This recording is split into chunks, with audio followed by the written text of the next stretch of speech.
they say service is very important here versus the price of the product. That's 50%. The other 50 say, no, give me the price. 57% of Indian consumers share their experiences on social media. That number needs to be changed. You're in the 70s. Your social media explosion in this country is incredible, hence why we're going to do my startup in India. It's because of that, okay? You don't talk about the negative as much as you talk about the positive, unlike us in New York City, where we will yell at you louder if we get bad service than tell anybody all the good things about you. So it's just different cultural changes that we have here. Funding in India for startups has been remarkable. If you just look over the course of a seed deal from 2014 to 20, it went from 200,000 to 700 US. That's amazing. Seed funding overall, 15 million to 100. Total funding, 5 billion to 6.5. Wow. People have some money to spend here. But 80% fail to see a return. 95% fall short. 40% liquidate. 99% of the reason is poor planning and poor experience. So we have a lot of startups, but people don't know what they're doing. Yes? This one here is Tech Asia. I'll have to look on my thing, but I'll give you the source for that. But this is not just in India as well. This is in the United States. And I'll show you some more information. But the rate of startups, failing is significant. And guess what? That's okay. Because failure is an option. And I will tell you that in certain cultures, especially the Chinese culture and somewhat the Indian culture, failure is, a sign of embarrassment. For young ladies in the audience, don't worry about that. Fail, get up. It's not about failing, it's about how you get up, right, in order to go after it. When we look at unicorns, which are private individual startups that are worth $1 billion or more, and we see where most of them come from, the United States and China, but look at India. The distribution of startups that are valued over $1 billion continues to grow, and it will continue to grow going forward. But, what kind of people are startups? The builder. Drive to build a business very, very fast, right? You have people that are opportunists. You take a look at Richard Branson, he's an opportunist. I would think I'm somewhat of an opportunist where I see an opportunity. I may not be the smartest person in the world, but I'm smart enough to hire smart people, to help me and learn it, and then make a qualified decision whether you're going to go forward. A specialist is somebody that's got the technology there, is very, very smart, and again, find somebody to do it. Or you see somebody like Mark Zuckerberg in Facebook. He had something that he was playing on a passion that he really liked to do and created a business around it. So those are the type of entrepreneurs we see. Now, here's a very important thing, especially when it comes to investors, as they say, what's your competency and what's your characteristics? What's the difference between them? Anybody know? A characteristic is what? It's something that's who you are. A competency is something that you learn. So when you meet with investors at times, they want to know about your character. Who you are. I'm going to invest with you. What type of person? You always can learn the competencies. That's where you go to Columbia to learn those competencies, right? So an entrepreneur is full of determination. You must be determined to be successful from the start. That you just go through the wall. Right? A lot of people can't do it. Not afraid to take risks. Oh, that would be me. Right? I have taken a lot of risks. And here's the situation is, as we get older, we get a little bit too comfortable. And we decide that we don't want to take a lot of risks anymore. So the young people tend to take all the risks. But now, you know what, I'm saving for retirement. No, that's not going to happen. I have a 7-year-old.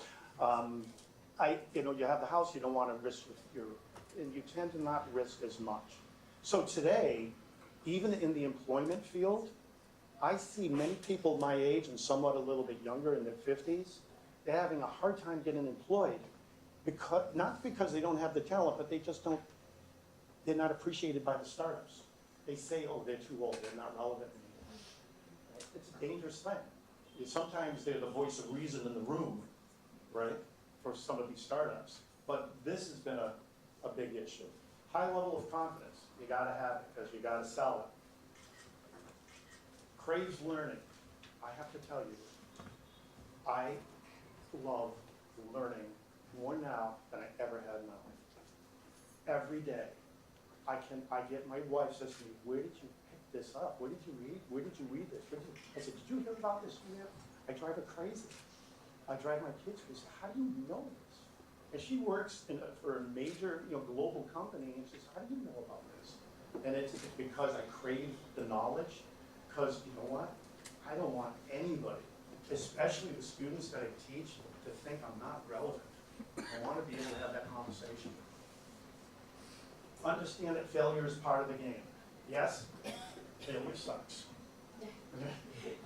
Okay, it does. There's nothing worse than going, oh, that didn't work. But you lost your mind. You get that. But, failure is okay as long as you learn something from it. I remember one time my mentor, we lost a lot of money on a project. I honestly thought I was getting fired. I came in the office that Monday morning expecting to turn in all my stuff. Got called down to the CEO's office, sat across the table, and he just shook his head like that. I'm like, oh boy, there it comes. And he looked at me and he says, what would you have done different?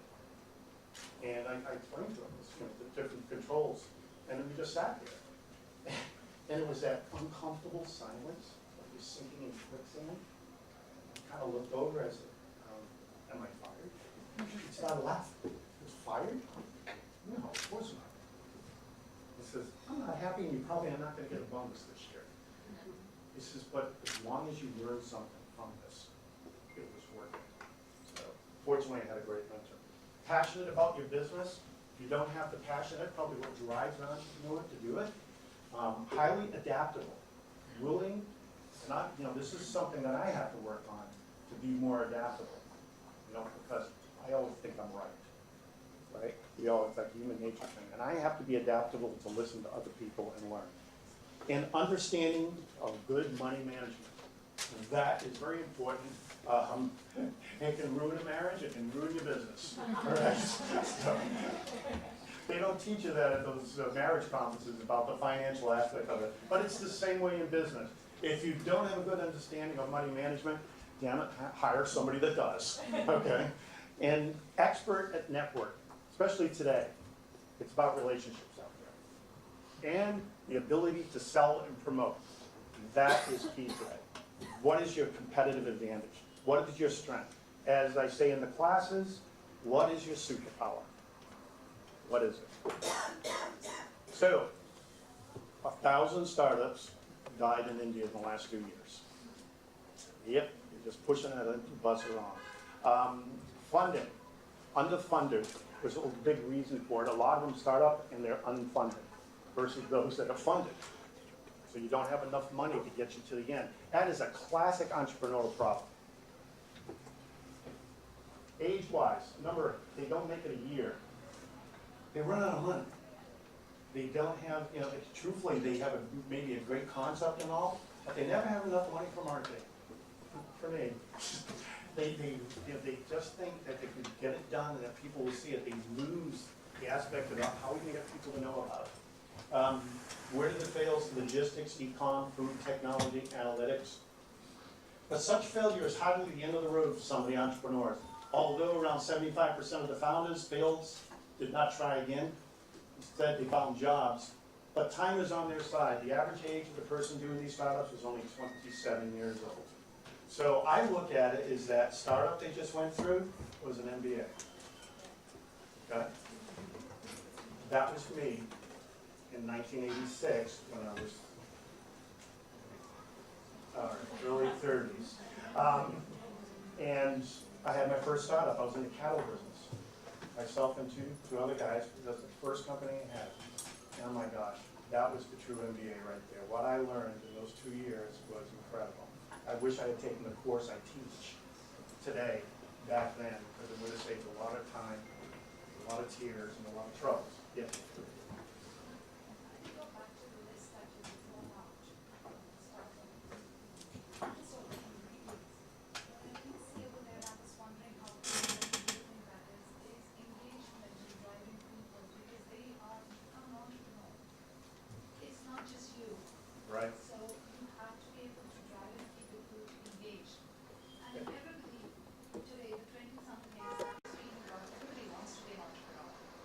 especially in this country. Yes, and it is as entrepreneurs ourselves, we realize very soon that keeping people engaged is one of the most important parts of business. Yep.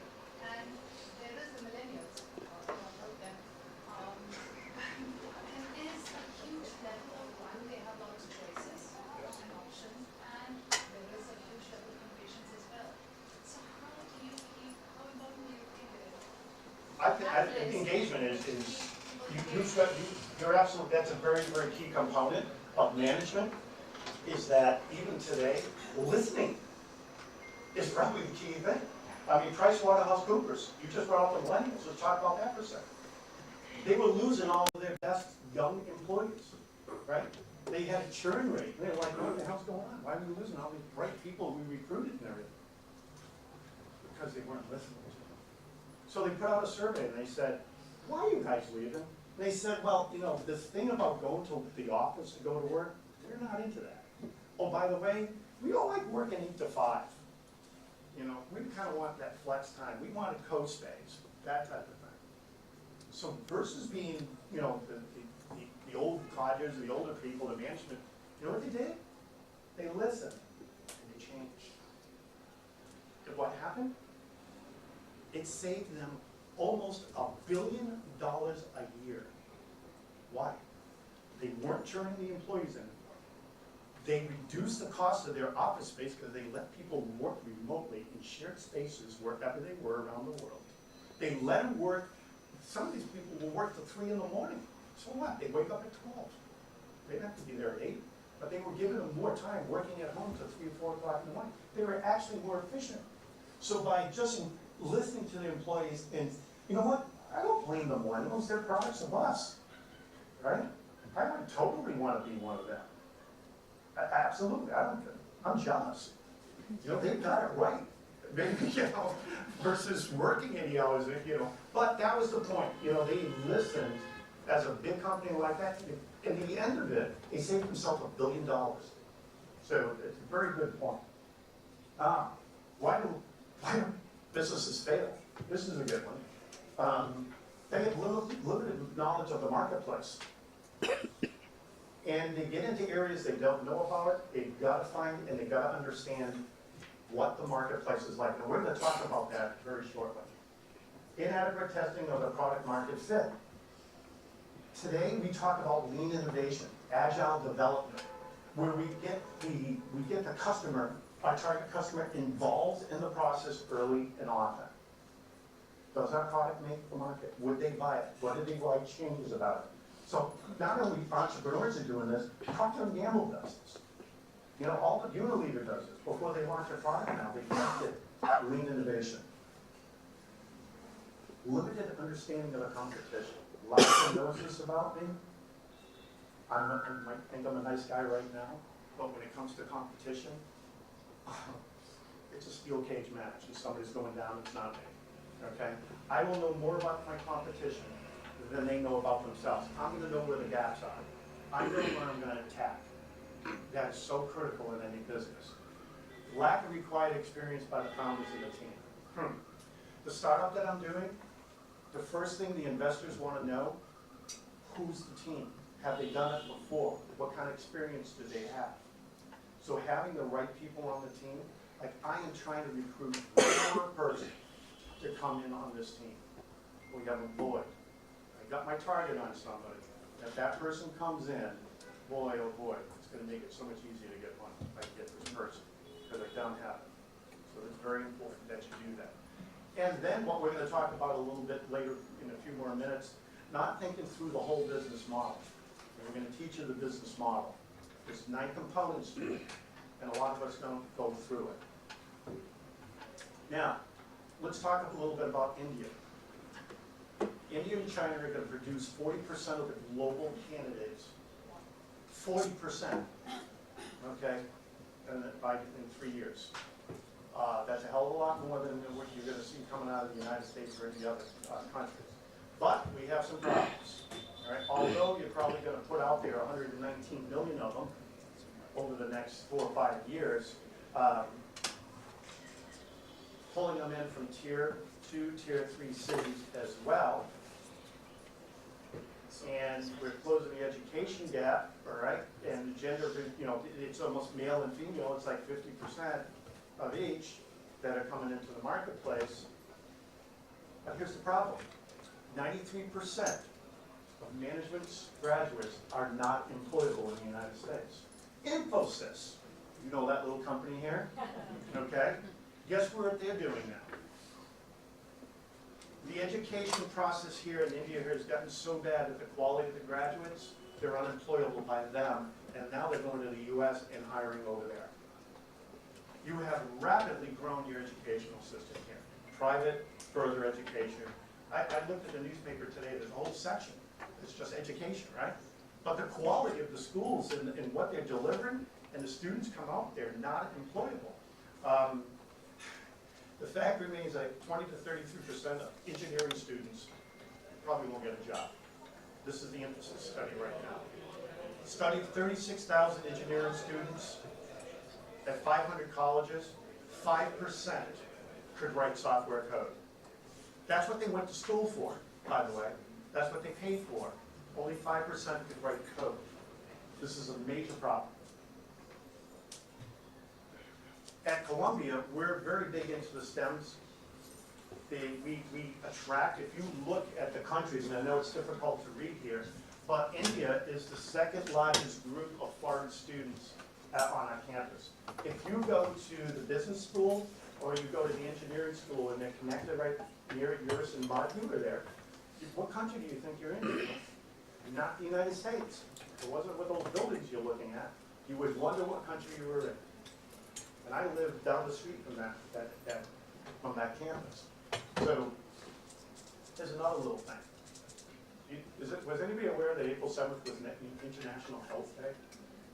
What'd you do about it? You didn't? Because in this country, we got a big problem.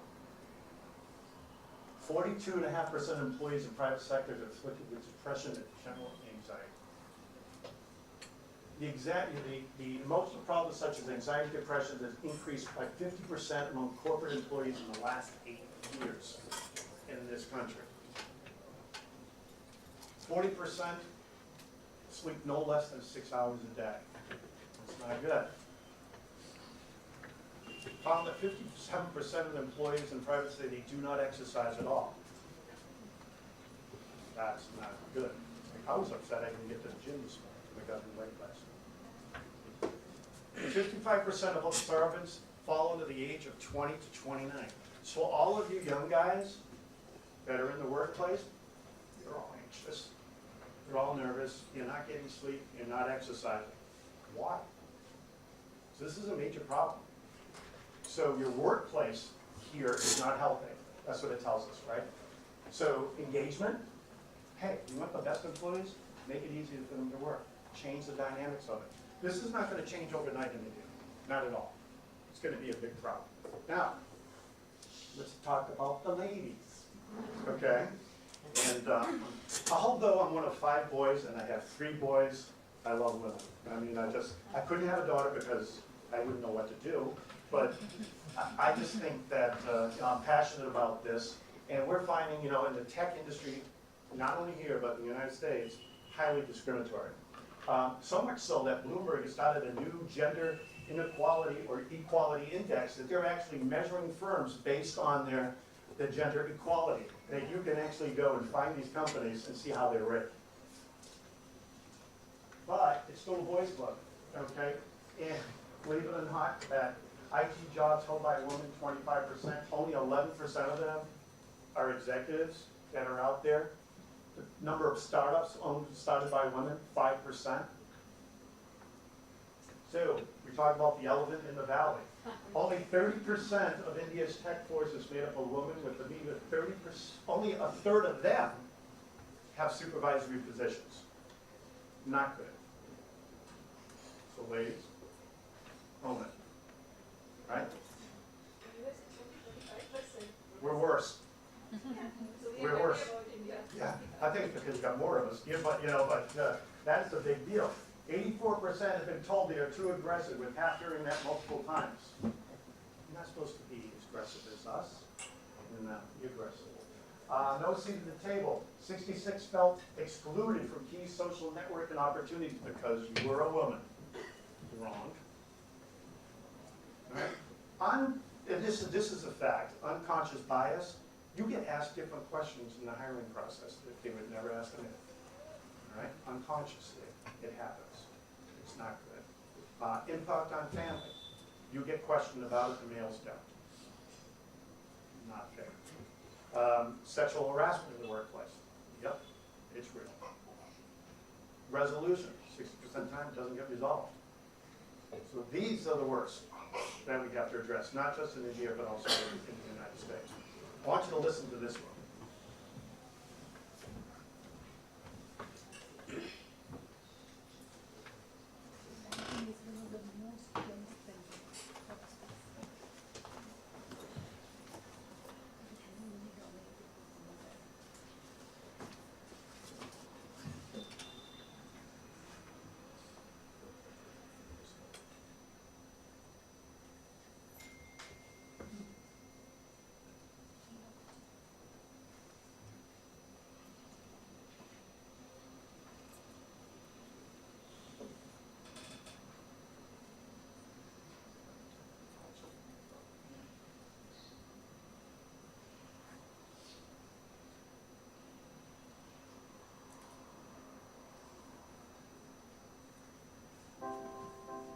I'm very optimistic about the future of women in India. One, because I think the approach of the society itself is changing. Not just in the urban India or organized India, even if you would feel comfortable even joining, because you just kind of believe that many other organizations were even close to the idea of really recruiting a lot of women and so on and so forth.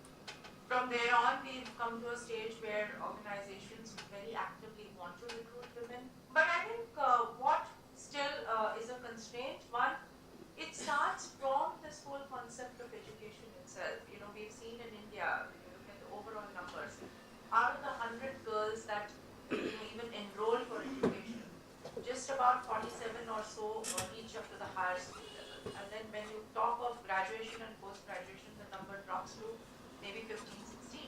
And then not just that, it's also believed that even out of the workforce ready women, almost about 75 to 78% do not join the organized workforce. So you just see that the funnel keeps dropping, and that's where you just have less and less women, first of all, participating in the economic activity.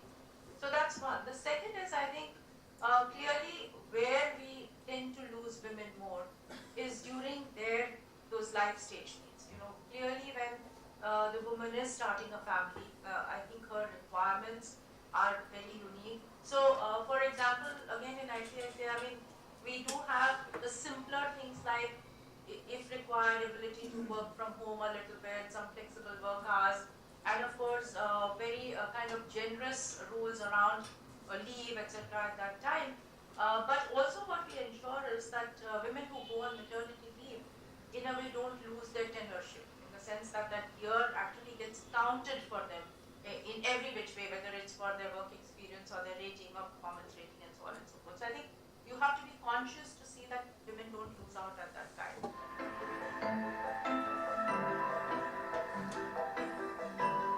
The biggest responsibility of the organizations is to make sure that the work environment is neutral, because that itself in a way plays on the mindset of women. So if women believe that the work environment is such that they will get rewarded for their performance, they will get the responsibilities and jobs based on their potential and capability, and not get distinguished by the fact whether they are males or females, I think that itself brings that strong mindset for women to continue to perform. So that's very important.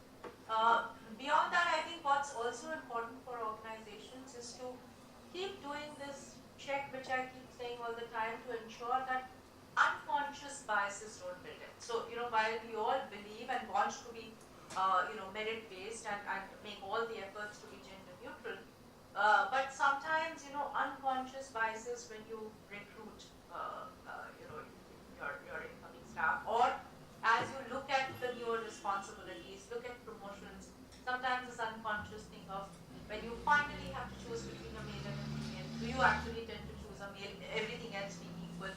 I think we have to keep reminding ourselves that we very consciously get rid of these unconscious biases. So I just hope that everybody that's watching this video are men. Right? And that all the women that are watching this are telling their children, their sons, their husbands to watch it. Right? I don't think you need to hear it.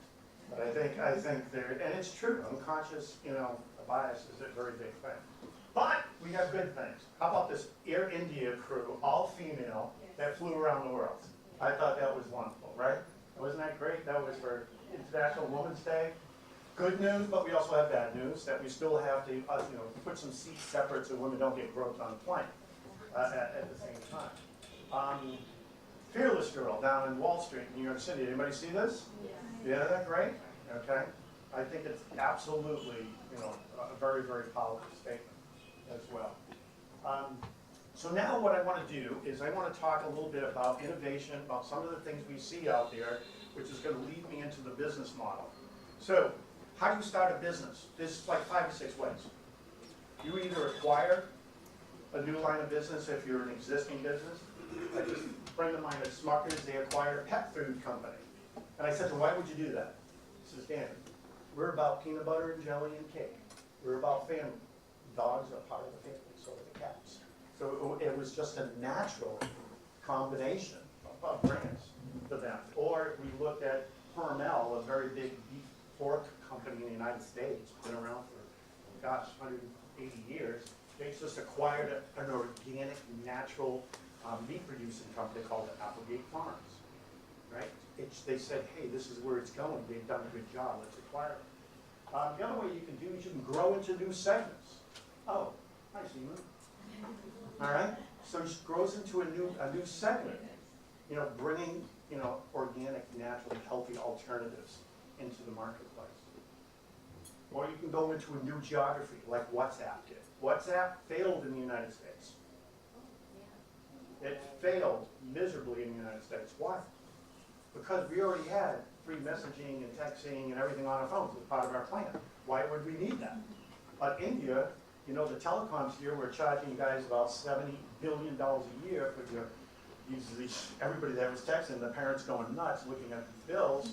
WhatsApp came in and it explodes, right? So it was just not being in the right geography.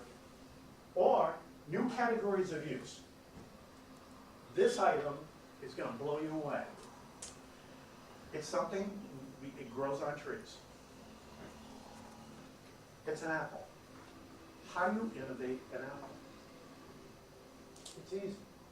You slice it, you put it into a package with modified packaging, and now in the US school system, kids have increased the amount of apples they're eating by 8% by doing apple slices. Apple chips, No, fresh.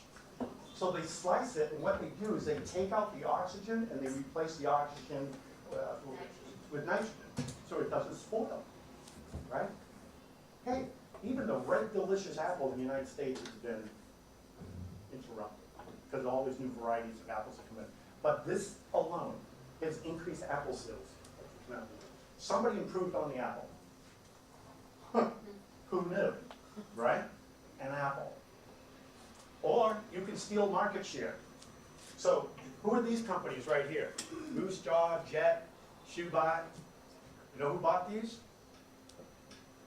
Walmart. All of those 3 companies are online e-com businesses. Who is Walmart competing against? A river. Right? That river keeps on flowing. They got to stop it. So they went out and bought it.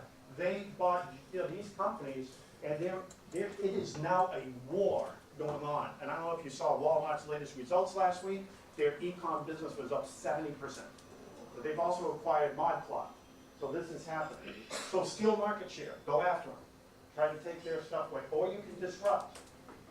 You have Dollar Shave Club, Zomato, Ola, Flipkart, Paytm, right? This is all disruption business. This business has existed, they're taking it for something, they started something to disrupt something. We'll talk about that a little bit. We look at Thai in the United States. The #1 dish, right? By far, it's a category killer. Why did they do this? He created, have you guys seen the pods? Okay, for me, they're perfect. Even though they make more money on the pods than they do in that, I just like the idea of just, because I think my clothes are really bad after coming through a hot yoga class, so I tend to over pour. So now you just take that one thing and throw it in, you're done, right? That was brilliant, that's Procter & Gamble. And then they did the Amazon Dash button. Have you seen the Dash buttons? They're great. You put that little button on your wash machine, you get down to the last 4 or 5 of your pods, you press that little button, it's connected with your Wi-Fi, and it shows up on your doorstep in an hour. Okay? So it's called the Internet of Things. We're connecting my dirty clothes with my washer, with Bluetooth, with the button, and that shows up. So, just like that. So that's the Internet of Things. That's connecting devices that you can get product. So there's mine right there. I have Bounty dish towels, and I have that right on top. One little problem is when you have a 5 or a 6-year-old and they decide to go like that, that's a problem. So just, you have to put it away where they can't hit it. But look at them all. They have hundreds of these now. Hundreds of these now. They keep on increasing them. So, you know, Amazon's growth, you know, I get it within an hour. I live in Raleigh, North Carolina now. Prime Now, I can get products within an hour. So living in Raleigh, I don't have a car. We have one, my wife uses it to go to work in the next town. But between Uber and Amazon, why do I need a car? Right? I don't need a car. And these are all the areas they're doing it, so. They continue to grow, drive their growth. I mean, they are just, what Amazon is doing is ridiculous. Here's a number that's gonna shock you. And think about that in this country, what Amazon is gonna do here. We're gonna talk about them a little bit more. Amazon accounted for 43% of the total online revenue last year. 43% of the total revenue of everybody buying anything online went to Amazon. Over the holidays, they had 38%. You know who came in second? Best Buy, 3.9.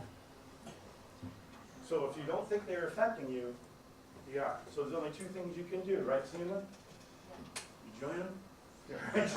Right? In New York City, we have grab and go now. Have you seen this?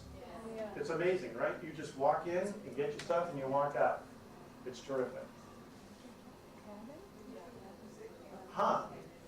Do you know that Amazon is going to open up a grocery store in Bangalore? Did you hear about this? Okay.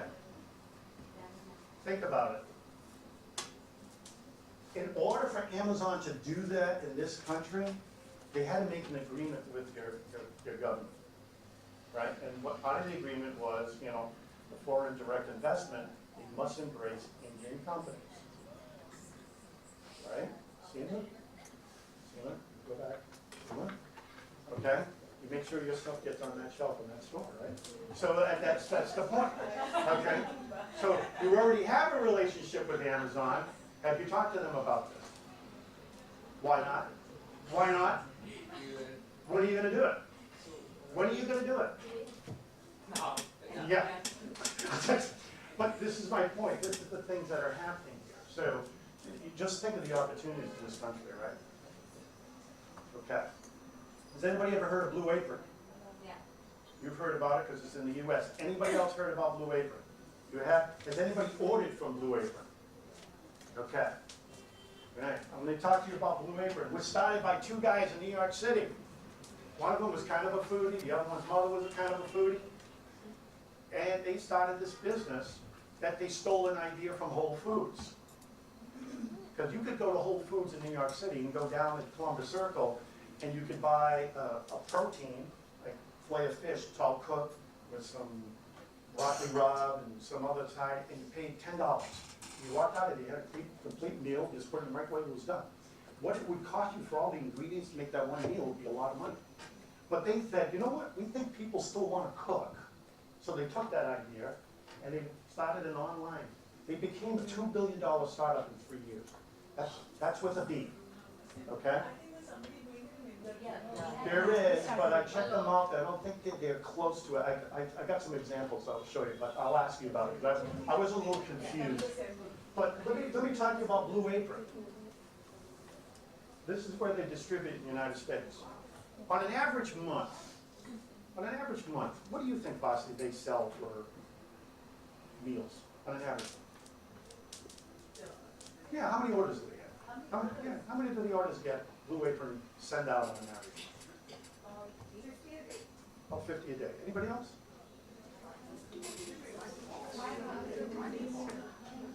How about 5 million? Oh, hold on, that was last year's number. It's now 8 million. A month. So where did that business come from? Anybody? It's coming from all the, grocery stores What about restaurants? and restaurants. Okay, so they disrupted the marketplace. So this is the age of the customer wanting it now, still had wanted some romance with their meal. That's what they did. There's another one called Home Chef. They actually have an algorithm that you put your taste in and they create meals. They just went from 400,000 to 10.4 million in 1 year. Think it's gonna work?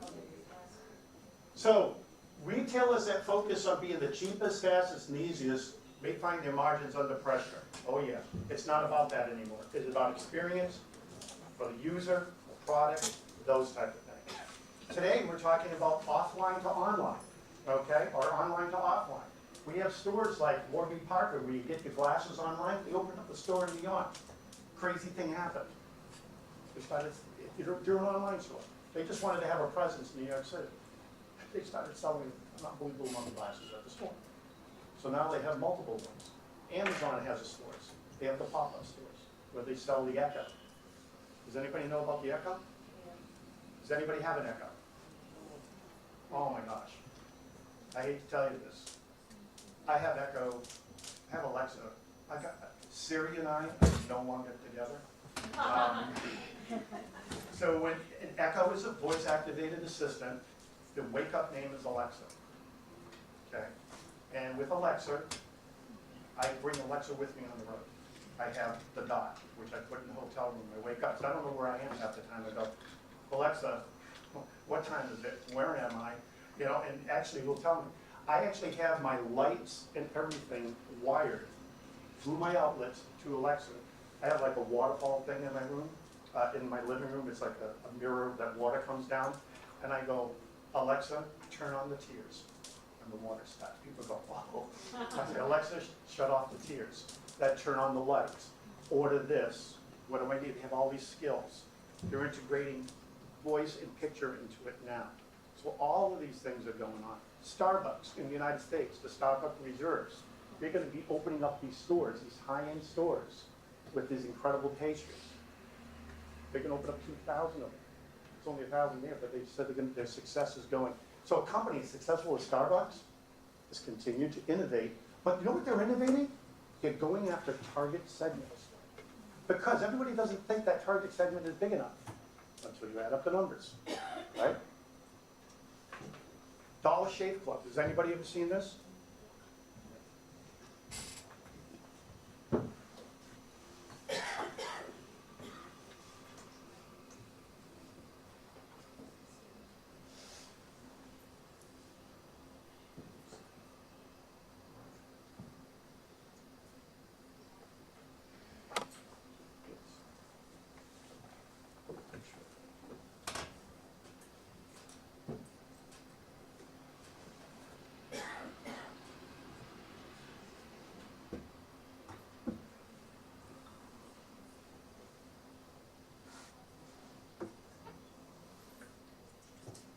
Hi, I'm Mike, founder of DollarShaveClub.com. What is DollarShaveClub.com? Well, for $1 a month, we send high-quality razors right to your door. Yeah, $1. Are the blades any good? No. Our blades are great. Each razor has stainless steel blades, an aloe vera lubricating strip, and a pivot head. It's so gentle a toddler could use it. And do you like spending $20 a month on brand name razors? 19 go to Roger Federer. I'm good at tennis. And do you think your razor needs a vibrating handle, a flashlight, a back scratcher, and 10 blades? Your handsome-ass grandfather had 1 blade and polio. Looking good, pop up! Stop paying for shave tech you don't need. And stop forgetting to buy your blades every month. Alejandro and I are going to ship them right to you.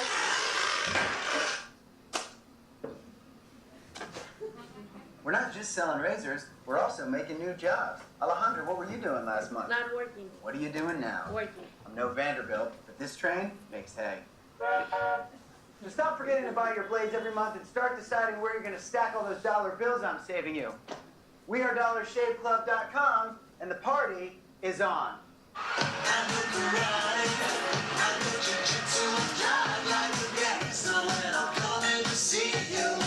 So,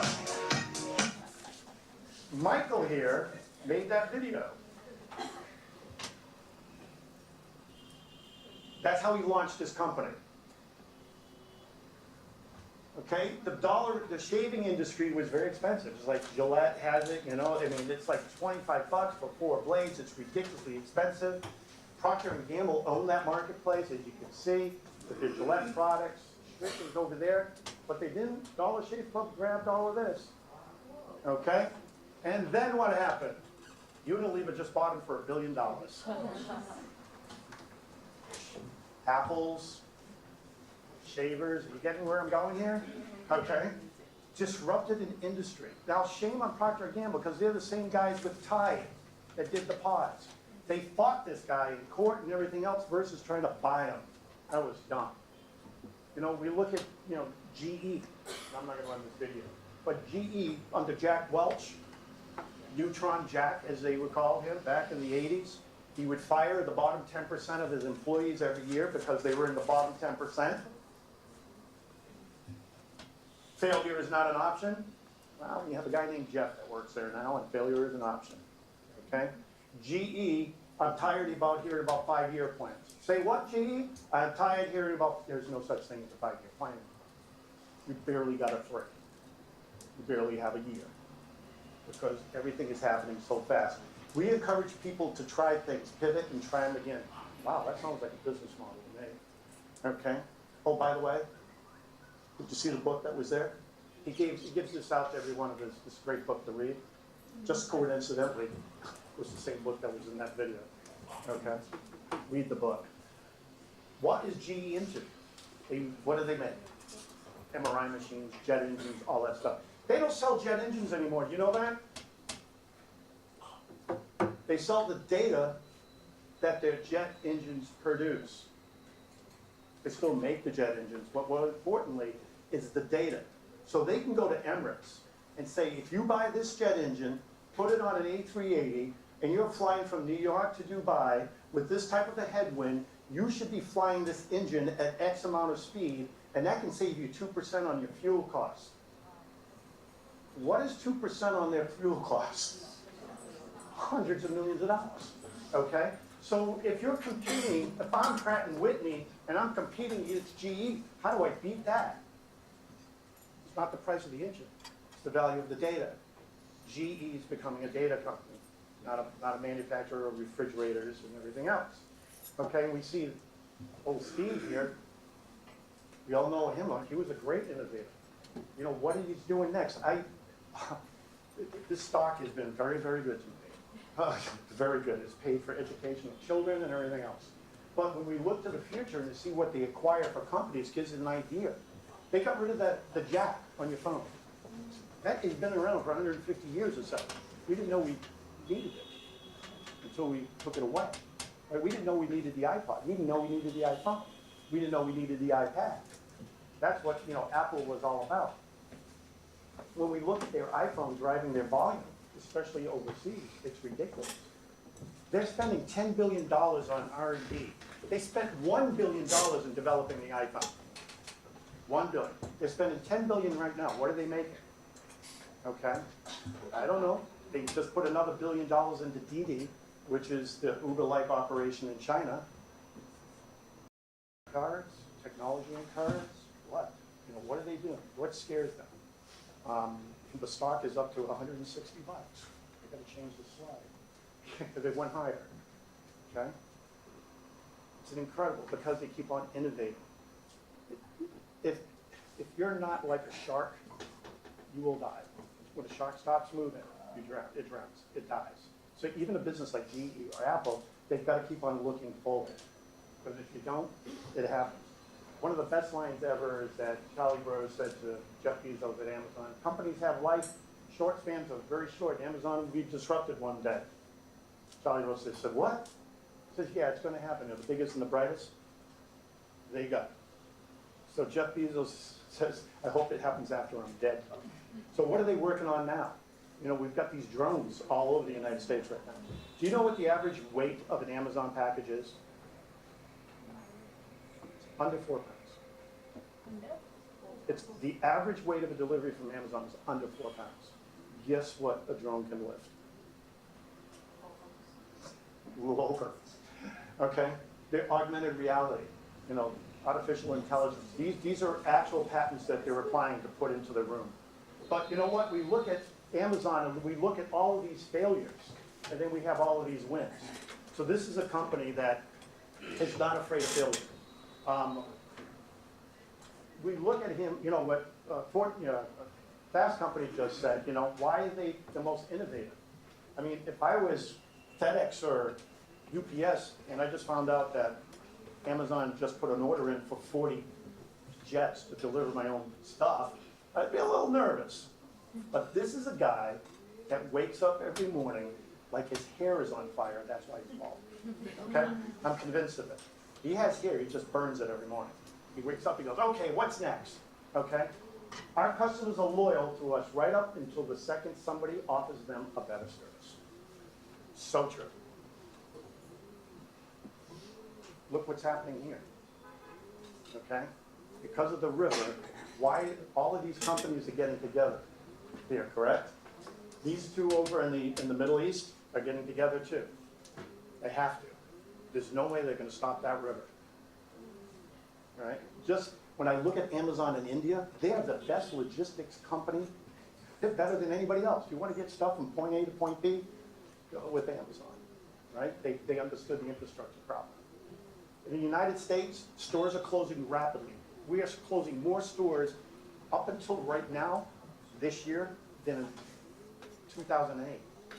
Retail locations have shut down in 6 months in the United States right now.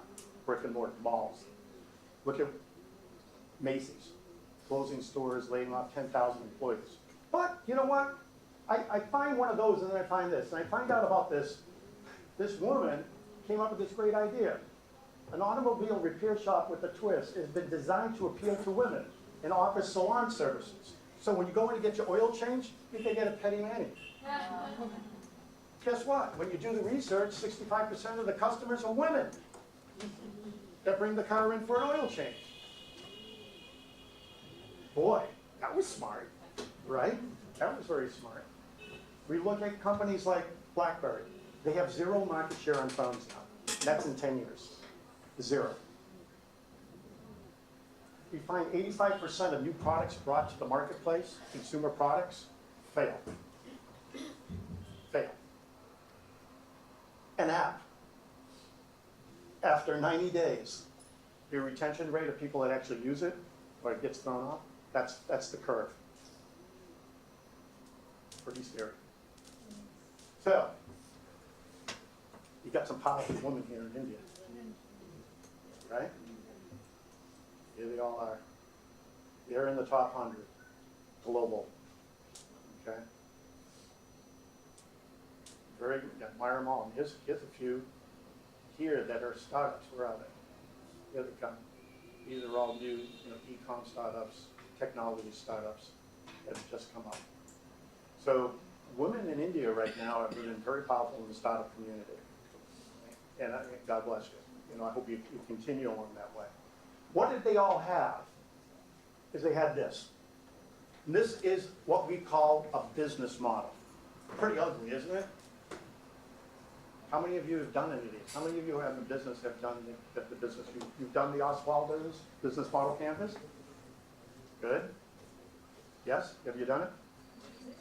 A different kind. Right? You guys have done it? Okay. Guess what we're going to do today? We're going to do one of these. Now, when you look at the business model, I know it's hard to say this, that the future of Tom's is really creating a whole new business model of this one-for-one given and expand the Tom's model from shoes into other products as well. Okay. Mike Arrington, TechCrunch. A business model that hasn't been tried before is always interesting, even if it's likely to fail. Uber. Every time you add complexity to your business model, it just makes it harder for your suppliers and your partners to understand it. It should be very simple. If you're going to put your products in beta, put your business model in beta. Success doesn't necessarily come through breakthrough innovation, but from flawless execution. A great strategy alone won't win a game or a battle. The win comes from basic blocking and tackling your business model. And good design can't be fixed. You can't fix broken business models. So, we're going to go on a little ride with Seema today. Seema, why don't you come on up and help me? So Seema's been very kind to volunteer that I dive into her business model. And so we're going to walk through this. And again, I want you to understand the different components of it. And I'm going to be asking Seema some questions. You all know her, right? Give her some tough questions. So I'm going to play a little video and tell you what a business model is. It's how a company creates value for yourself while delivering products and services for customers. Pretty basic. The second thing about a business model, it's alive. It's not a one and done. A good CEO, an entrepreneur will constantly reflect upon their business model and go back to all 9 components and adapt it. That's what Jeff Bezos does every morning before he burns his hair. He looks at his business model every single morning. So, I'm not even going to read this because it's too much typing. So let's take a little quick video that will bring us to life.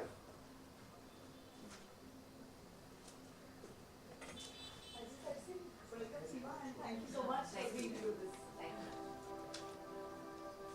This is the business model canvas. It's just what Beth and Carl will need to craft a powerful business model, and it can do the same for you. Let's dive in and see how it works. There are 9 essential building blocks that make up any business model. When you get all 9 blocks working together, you'll have answered the fundamental questions any business model must solve. We'll start here with customer segments. These are all the people or organizations for which you're creating value. For each segment, you have a specific value proposition. These are the bundles of products and services that create value for your customers. Channels describe through which touchpoints you're interacting with customers and delivering value. The customer relationships outline the types of relationships you're establishing with your customers and how you're acquiring and retaining them. The pricing mechanisms through which your business model captures value are documented under revenue streams. The key resources show which assets are indispensable in your business model, so you can describe the infrastructure you need to create, deliver, and capture value. The key activities show which things you need to be able to perform well. The key partners show who can help you leverage your business model, since you won't own all key resources yourself, nor will you perform all key activities. Once you understand your business model's infrastructure, you'll also have an idea of its cost structure. Any business model can be mapped this way: 9 building blocks working to reinforce and strengthen each other. But before you make a model for yourself, it helps to see what a breakthrough business model looks like in action. Like this one. Low-cost airlines revolutionized air travel thanks to their disruptive business model. Let's first look at their value proposition. A low-cost airline offers ultra-cheap flights to their main customer segment, budget travelers, by adopting a no-frills policy. And this leads to additional revenue streams, because customers pay for their ticket and additional fees on items like food and drink, priority boarding, and luggage. The airlines save even more money through their choice of channels, selling only through call centers and the internet, making for efficient, if not always convenient, customer relationships that are automated and often impersonal. Okay, that covers the right side of the canvas, the part everyone can see. The left side of the canvas is what's going on backstage. Like their choice of key resources, they reduce maintenance and training costs by using a single aircraft model for the whole fleet. And they only fly to cheap airports where it's cost efficient to land, or they even get paid to touch down. Planes that do land have quick turnarounds, so they get back in the air earning money as quickly as possible. and they formed key partnerships with others in the travel industry, like car rental, hotel, and insurance companies. Finally, under cost structures, all maintenance, training, airport, and call center costs are trimmed to their lowest levels. All of these pieces working together make their fares almost impossible for traditional airlines to compete with. There's nothing superior about these airlines except their business models. They're reaching an entirely new segment of travelers, out of reach for traditional airlines. Cutting out costs is pretty exciting, right? But wait, just because it's successful for discount airlines doesn't mean it will work for your idea. Luckily, the business model canvas allows you to iterate many models and test them quickly. Let's get started with your own business idea. So that kind of brings it to life a little bit, but we're gonna show you a couple of examples. This is LinkedIn's. Everybody knows what LinkedIn is? All right, who's on LinkedIn here? Mostly everybody, right? Okay, so when LinkedIn, and we've got different colors here for a reason. What do? Number one, they manage professional identity and build professional networks, right? They identify and reach the right talent. Who's the green for? Recruiters. That's where you get jobs. Reach the target audience. They're doing that for the advertising. Access to the LinkedIn database, the APIs on that for developers to access. Now, here's the problem with LinkedIn. They couldn't do this until they had enough of this. So once they got up to like 300 million users or 100 million users, then their data became worth something to the recruiters, to the advertisers. So the business model originally wasn't about that. It was about, we got to get customers up here first. Once we get a lot, we can sell that information and bring it down to the next ones. So they ended up creating the value propositions for each one of their customers. Got it? Number three, where do they do this? They do it on their website, on their app, and they do have people that go out there and sell. They have field sales organizations. All right, they have the same side network, which they talk to their own people, but then they allow these people to talk to these people. So there's a cross-side. That's a relationship with the customers. Number five, it's a platform. They constantly invest in their platform. Who owns LinkedIn today?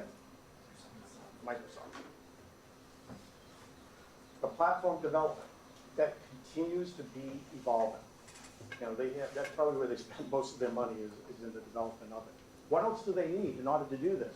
Well, guess what? We need data centers, we need content providers, cloud services, they need storage capacities, they need that. They don't own that. They job that all out. How do they make money? They make money, well, mine's free, I don't buy it, but people pay, right? They have the premium and the freemium. The recruiters pay an incredible amount of money for access, and so do the advertising people that advertise on their site. And number 9, what's their cost structure? Marketing, sales, development, that's their business model. Take a look at this guy, Uber. What's their business model? Number 1, they have a value proposition to the customer, me, and also to the driver.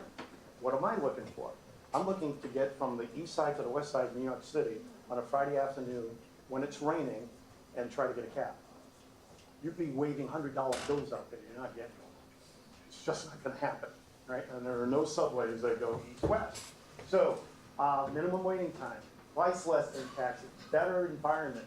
You can see when it's coming, it's great. What's good for the driver? Extra income, I can make my payments, I can work when I want. Okay, who's the user? Those who can't own the car, those who do not want to drive, people who like to travel in style. The drivers, people who have a car want to earn some extra money. Number 3, it's all online. It's on an app. That's it. Customer relationship. Social media. How did they grow their customers? How did they get customers? When I became a customer, if I got you guys to become a customer, I got a free ride. So the customer acquisition was done through their customers. Their resources, they got a technology and they needed skilled drivers. Product development, hiring the drivers, all those activities. They needed people with cars, they needed a payment processor, they needed a mapping company, right? revenue stream. Surge pricing, regular pricing, pretty simple, and just infrastructure. Here's the nice thing about Uber. Believe it or not, Uber didn't make anything. Okay? They took somebody with a phone, somebody with a car. I don't know who created GPS, but whoever that woman was. Okay? Okay? Unconscious bias. See? Okay, so whoever she was, okay, and just combined them together and created a business. That's the Internet of Things. Brilliant, right? So now we're going to walk through and do the entire model with Seema. Okay, she was kind enough that we had a call last week or week before, whatever it was, and I asked her if she would do this, and she said, okay, Dan. Okay, so she said she would do it. So I'm going to walk through your business model with you. And when we get towards the end, we're going to have some people say, is there anything else that's missing here that we don't see, that we don't understand? Because I'm going to tell you one thing about what's missing on this business model from Uber. In the United States right now, the average age of a teenager getting their driver's license has gone from 16 to almost 19 and a half. You couldn't wait. When my older boys, they couldn't wait until they were 16. They were down there getting the driver's test. They wanted their freedom. Today, the 16-year-olds want their own Uber account. Okay? I don't want to be in the parents' car and have to talk to them. Okay? And guess what? It's safer, right? If they Uber pool with their buddies, it costs me about $8,000 a year to get a car, insurance, maintenance, and gas for my kid. How many Uber rides that is? 900. That's 3 a day. Every day. And if they Uber pool with their buddies, we could get it up to about 1,200 rides a year. Right? And I feel safe about it. Was that in their original business model? No. But it is now. So that's what I'm talking about. You know, what don't we see? What should we be thinking of? So let's think. So, the value proposition. It was founded with the mission to provide healthy eating for urban living. Aims to eradicate health issues, improving the health of the population, creating awareness about organic and healthy food products. You have an array of ready-to-eat snacks that work for you and your body at all times, even on the go. That last sentence, even on the go, is probably the biggest area of growth for you. Is it not? Yes. Why? Because these guys, they're busy, they're active, right? We're not sitting still anymore. I cannot tell you, every time I travel, every morning I get up, my wife puts like a little bag of like, okay, here's some granola, here's an apple, here's this stuff, put it in the bag, did you take the stuff, right? Because I don't eat right when you travel. It's terrible, right? I cannot eat here. So this is the value proposition. Very simple. And that goes here. Any changes to that, Stephen?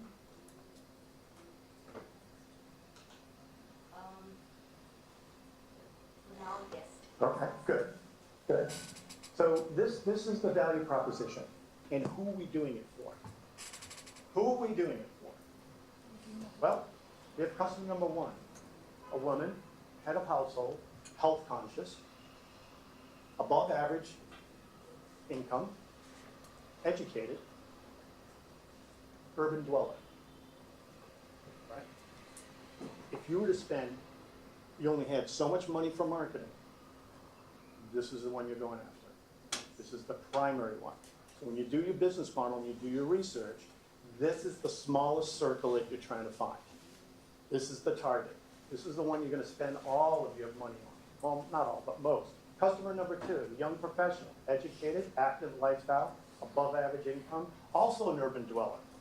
But this customer also has other options, right? Will become customer number one day, so it's a feeder into customer number one. But if I can get this person to eat it, all right, becomes that person, eats it that way. So it rotates. If you look at these two, this is a circle, right? If today she starts her business and she gets her young children to like and eat healthy, it becomes a healthy, right, repeatable model. And then they grow up and they go into work and they're gonna take those same foods with them. This is no different than in New York City in the public food system right now at the schools. They got rid of everything unhealthy now. You cannot buy Lay's potato chips, you cannot buy a soda, it's baked Lay's, there's no junk food in that. They really do, and they're the second largest feeder of people in the United States after the US Army. And Um, customer number 2 is who buys mostly on the net. Yep, Buy they'll buy it because they're active, right? And they're gonna, on the Amazon, are they gonna go to that Amazon store in Bangalore? Okay, so we have to look at this cycle that we're trying to create, right? We want this customer for how long? You know, what's our lifetime value of this customer? They want to own the brand. Number 3, me, the traveler, convenient, healthy. It's very, very difficult. It's just in Paris. Every subway has vending machines, right? And I actually went over to Seymour and I said, like, let me see what kind of healthy crap we got in here, right? Not much. It was like, I was really thinking of you when I looked at the vending machines, and it weren't in there. And then the third place, customer number 4, is the retailers. This is the one that's getting attacked, right? This is the one getting attacked by who? By online, by who? Amazon, the River, Blue Apron. This is the ones that are getting attacked. So I say to Seymour, all right, Seymour, you've got $100,000 to spend. How much money are you going to be spending on what target segment? When you do your packaging, your development, which one are you going after? Right? It's got to be number 1 and number 2. So how big is it though? How many are there? Where are they? Okay? And I'm gonna show you how we're gonna get there. Because this kind of research, just because you do the business model, there's a lot of research that goes into this. And I'm gonna give you a live example of one I just did for a company. But we need to know how big, where are they, and how do we reach them? Right? This is research. The number 1 reason for failures of businesses is lack of proper research. Missing your target, number 1 reason. So, and also you do private label brands. Now, private label brands is you put your product in somebody else's brand. Yes. How much of that do you do? We do it for 3 partners. 3 partners? What percentage of your overall business is that? That's big. That to me is really big. Wow. It's almost too big. Creating our own. Yeah, you want your own equity, right? And that's the danger of doing a private label, is putting somebody else's name on your products. You know, ultimately, at the end of the day, what are you going to do with the company? You want the company to survive. You want the brand to survive. You want to be like Hormel bought Applegate Farms, right? That's what your goal is to create it. That's a repeatable and scalable business model. You want to get there. So we look at this and say, okay, customer segment, number 1, number 2, number 3, number 4. Okay, what is number 3? What channel? Online, direct, right? What percentage of your business is online and direct? Direct online is hardly 1%. Mm-hmm. Through Amazon, it's 5%. Okay, so 6 altogether, okay? So the marketplace, that's what I was talking about. So this is the Amazon marketplace where you're at, okay? So they're both selling themselves, but also selling on Amazon. And I will tell you that that number does not surprise me on your own. Sounds low, doesn't it? Just 1%? But people are not going to go there. They're going to go to the river. Dan, but Yep. it is an issue in Indian Yeah. digital Yes, e-commerce. yes. That most of the online things sell through marketplaces and they're not selling directly through it, that it doesn't come. Yeah, it's even in the United States. For example, you know, I work with a company on the West Coast in the seafood business. We don't sell anything on our own site. Nobody goes there. The only time they go there is when they complain. Okay? It's the only time they go there is when they're complaining. Okay. So we've got online direct and online marketplace. We have the retail stores, supermarkets, specialty stores. Okay? What percentage of your business is that? That's got to be 60, 65%. So 60, 65%, it's on a shelf. Okay? Selling in a store. Now, here's the problem with selling on a shelf in a store. How many competitors do you have there? Okay, so how do you get your, somebody's walking by, how do you jump out? How do they know you're there? We pay for the visibility shell Oh, and we do. oh, she had to pay money to put her stuff on the shelf to sell in that person's store. Yes. You know what Procter & Gamble says about that? Procter & Gamble, that's why they did the Amazon dash button. That's why they're on Amazon. They don't care where you buy Tide as long as you buy Tide. And they hate supermarkets because supermarkets do that. Yeah. They take her money to put it on the shelf. They pay for shelf space. And unfortunately, you're in a very crowded category. That is not the only thing she can do there. That is not the only thing she can do in that channel. She still has to have the customer stop, And see you what there. demands attention in a millisecond.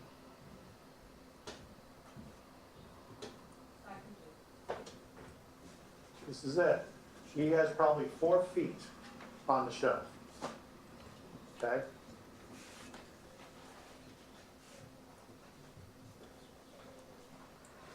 That's it. How many average SKUs do you have in an average store?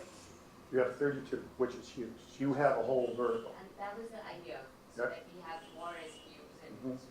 Right? She has 32 items in the supermarkets. Okay?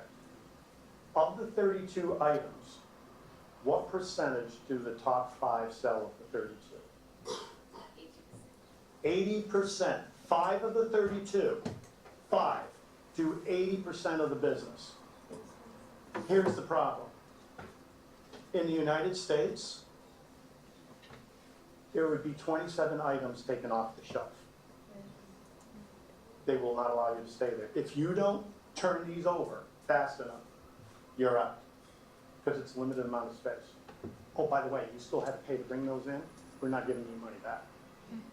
No, that's it, okay? That's it. So you have 32 items, but only 5 really sell. Do 80% of your business.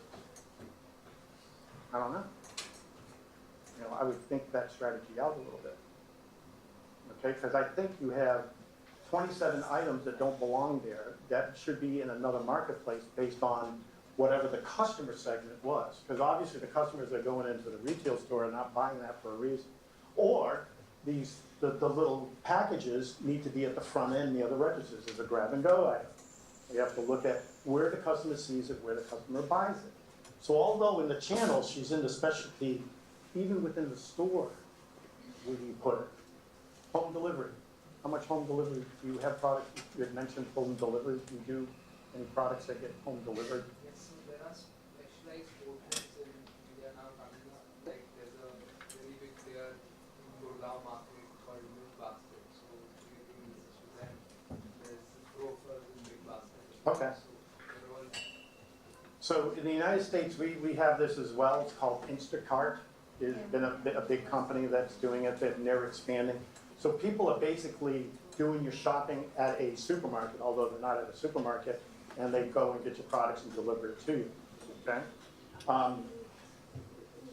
So, online, direct, and specialty home delivery, those are channels that we're in. Are we missing any channels here? Yes. I have a question. Online, where you have online with marketplaces.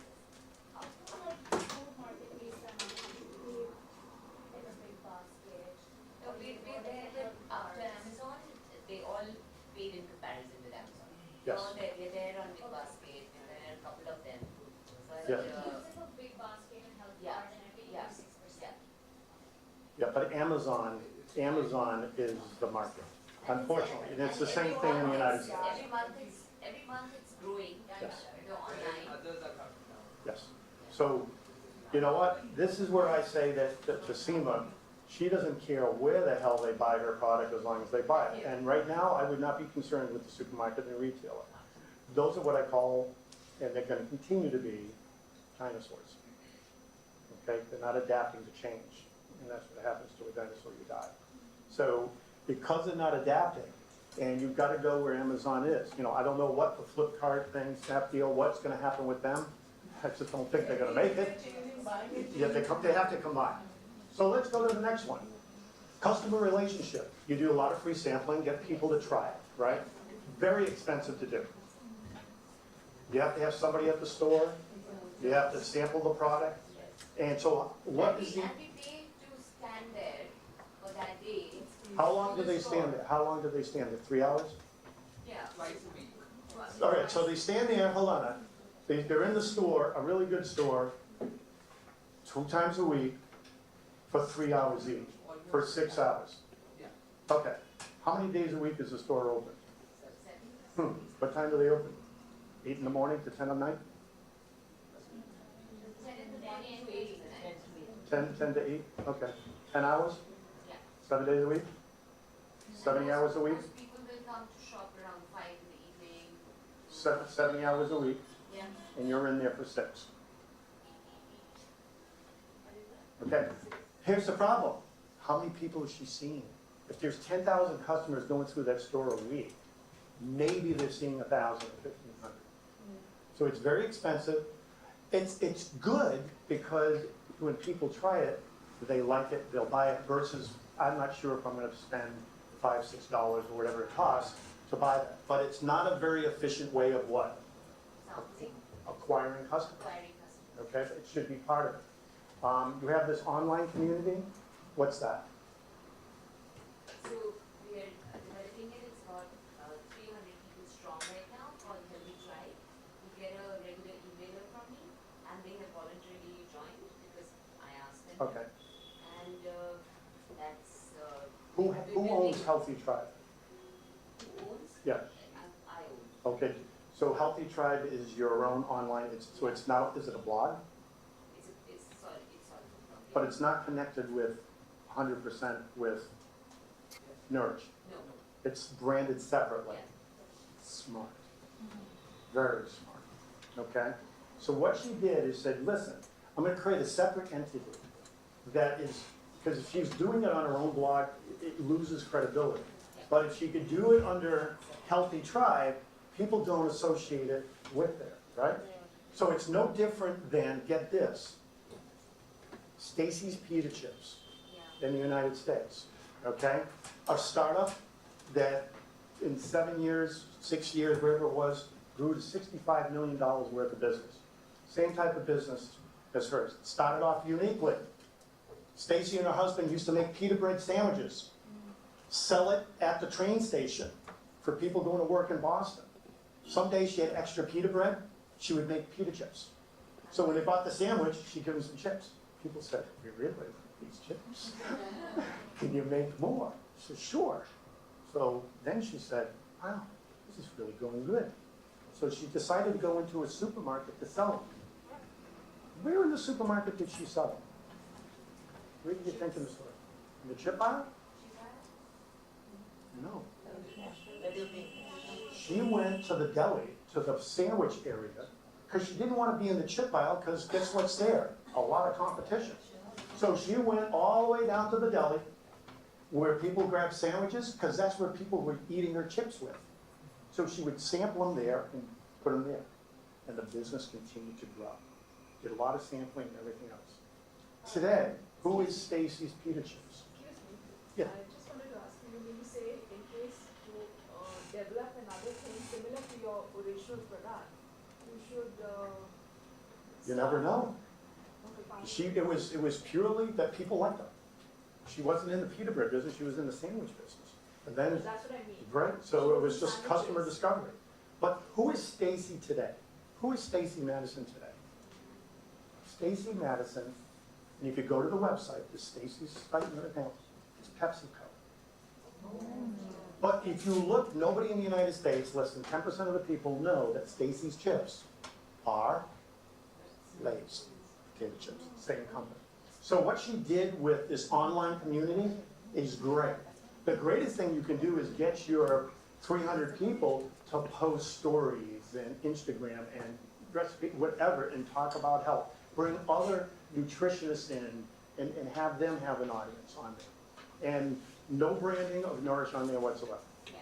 Okay, smart. That's very, very smart. Yes. So I'm just staying with talking to the samples and getting customers in. It's something similar to the online community, but where do you put social media influencers in? Very good question. Because- We'll talk about that in what you need to do. And, you know, we'll move on here. Booth at the foodie events. She goes to, you know, areas there and samples and sells at these events. That's actually Union Square in New York City. Very, very popular place to do exactly this. Fundraisers, getting involved in community events is a big deal. Today, in India, social media is the way to go. Do you know that in India, especially you ladies, okay, you are more active on social media at 5 times the rate of people in the United States? 5 times. And you will use social media to talk about good stuff, but you can't shut up about sharing stuff. You share everything, okay? So to your point, you share everything, especially her. I mean, she's always on Facebook. No personal stuff, all good stuff, but we're Facebook friends. So my point is, today, if social media is not part of her customer relationship, and I'm going to show you some active ways of doing that. I'm going to show you a trick that I did on launching a brand new product using social. So there they are. Key resources, key relationships with the industry, right? Organic farming in India, what do the numbers suggest? It's going to reach 1.36 billion US within the next 4 years. It's only about $500 million right now. So relationships with farms, organizations within it to ensure that there's enough product and it's safe, that it's following the standards, correct? Proprietary blends. You make very unique items that are not me-too items, correct? I mean, All my recipes. all very, very, very unique products, okay? Very unique proprietary blends. I don't think you talk enough about that. It doesn't jump out at me. You told me it did, but it doesn't jump out. That is a competitive advantage. That's the gap. Okay, that is part of the gap that you need to identify that makes you unique and different from your competition. Okay, vertically integrated. That means they package everything themselves. You have a facility, right? So she's not outsourcing this to a different company to package it for her. She's doing it herself. So she has a facility with employees that they put all the products together right there. The only thing they don't make is the packaging. They obviously buy and have it shipped there, and they put it in there. So that's a key resource. Food safety and transparency. This is huge. This is a huge, huge, huge, huge issue. China just got caught in the United States with stuff that was supposedly organic. It didn't leave China organic. By the time it got to California, it became organic. And yes, okay, the labeling got changed, certificates got changed, everything got changed. So here's the issue. If she wants to expand outside of the India marketplace, right, she's going to have to make sure, because your business will end. The first time you have a problem, your business is over, right? So it's no different than being hacked, you know, ask Hillary Clinton about that.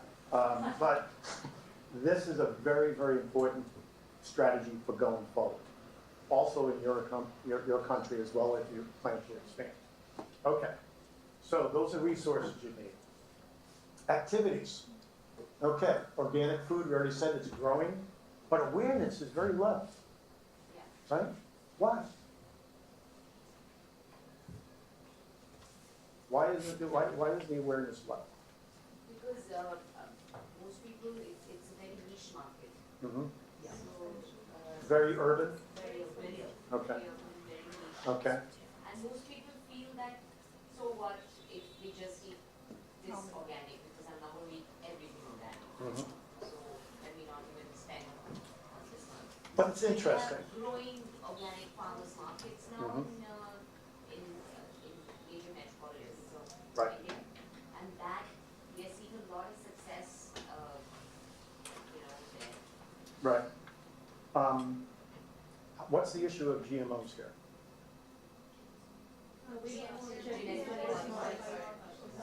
It's talked about, but it's not like much less than America. I mean, it's only Is all your products non-GMO? all non-GM. See, if you're in the United States right now and selling this, right on the front here would be non-GMO. Okay, it doesn't say it. It doesn't say it. It's incredibly popular. And guess what? Every survey I do on GMOs is part of my class discussion, and I break it down between male, female, parent, father, etc., packaging and everything. 95% of the women taking the class do not want GMOs and also want listed on packaging whether products were made with GMOs and their moms. So it's a highly demographic issue there. No, Okay. the Food Security of India, that is called FSSAI, is Yep. coming up with these kinds of rules and regulations. Yes. So Very, very GMO good. will not be introduced now. Slow food has also come in India. Mhm. So slow food movement has started, so where GMO would be all under control. Correct. Seema, is there enough? Also, a lot of the GMO issues will be taken in the staples categories. Right. And people are buying staples, if they're buying the dal and, Right. the staples, then they really want to see that. But where my product is concerned, and if they know that even 80% or 70% is made with organic ingredients, it is a good to go, Okay. The other thing is you're working with women in villages and you're actually creating jobs. Yes. Big deal. That is a big, big deal. That is something you need to talk about more often, all right, in your marketing efforts. You work with these organizations, a socially responsible and sustainable approach. You doing anything with this startup? With these guys? Called Farming Colors? No? Okay, you should check them out, okay? Now, so those are the activities. Key partners. Here was something that was really interesting. This organization here, you know who that organization is? Okay. Do you know that these women farmers actually have an app on their smartphone to tell them weather conditions and for growing and everything? It's amazing that they actually are increasing crop yields by working with them with these, making them tech savvy to know when the planting, the monsoons, when the heat, when the rain and everything else is coming for harvesting. So those are good partners. Here's another one. I think that Make It India, you need to work closely with these organizations. They should be investing in you as well, right?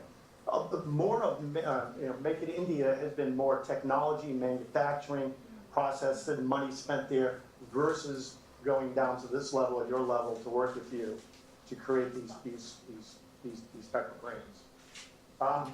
Regulatory changes. My gosh, it's got, just the GST has got to help. That you should be able, as you expand into other states, it should be a lot easier for you to need to work. We pay more to go to a place like Bangalore and Mumbai, we pay more taxes. See? And once GST comes in, it That's will gone. help us, yeah. So it levels the playing field, right? Alexander Hamilton. Okay. Payment processing. It is so much easier today for people to pay you, Yes. right? I mean, this has been the best. One good thing out of monetization was this, right? The Paytm. So it's just making it easier. So partnering with people that are going to be able to get your products on the grab and go side of the business, which I think is a growth area for you. Here's the other thing that's unbelievable that's happening in India, especially when it comes to food, is the development of your infrastructure. Going forward, moving fresh or perishable products from point A to point B is going to be amazing.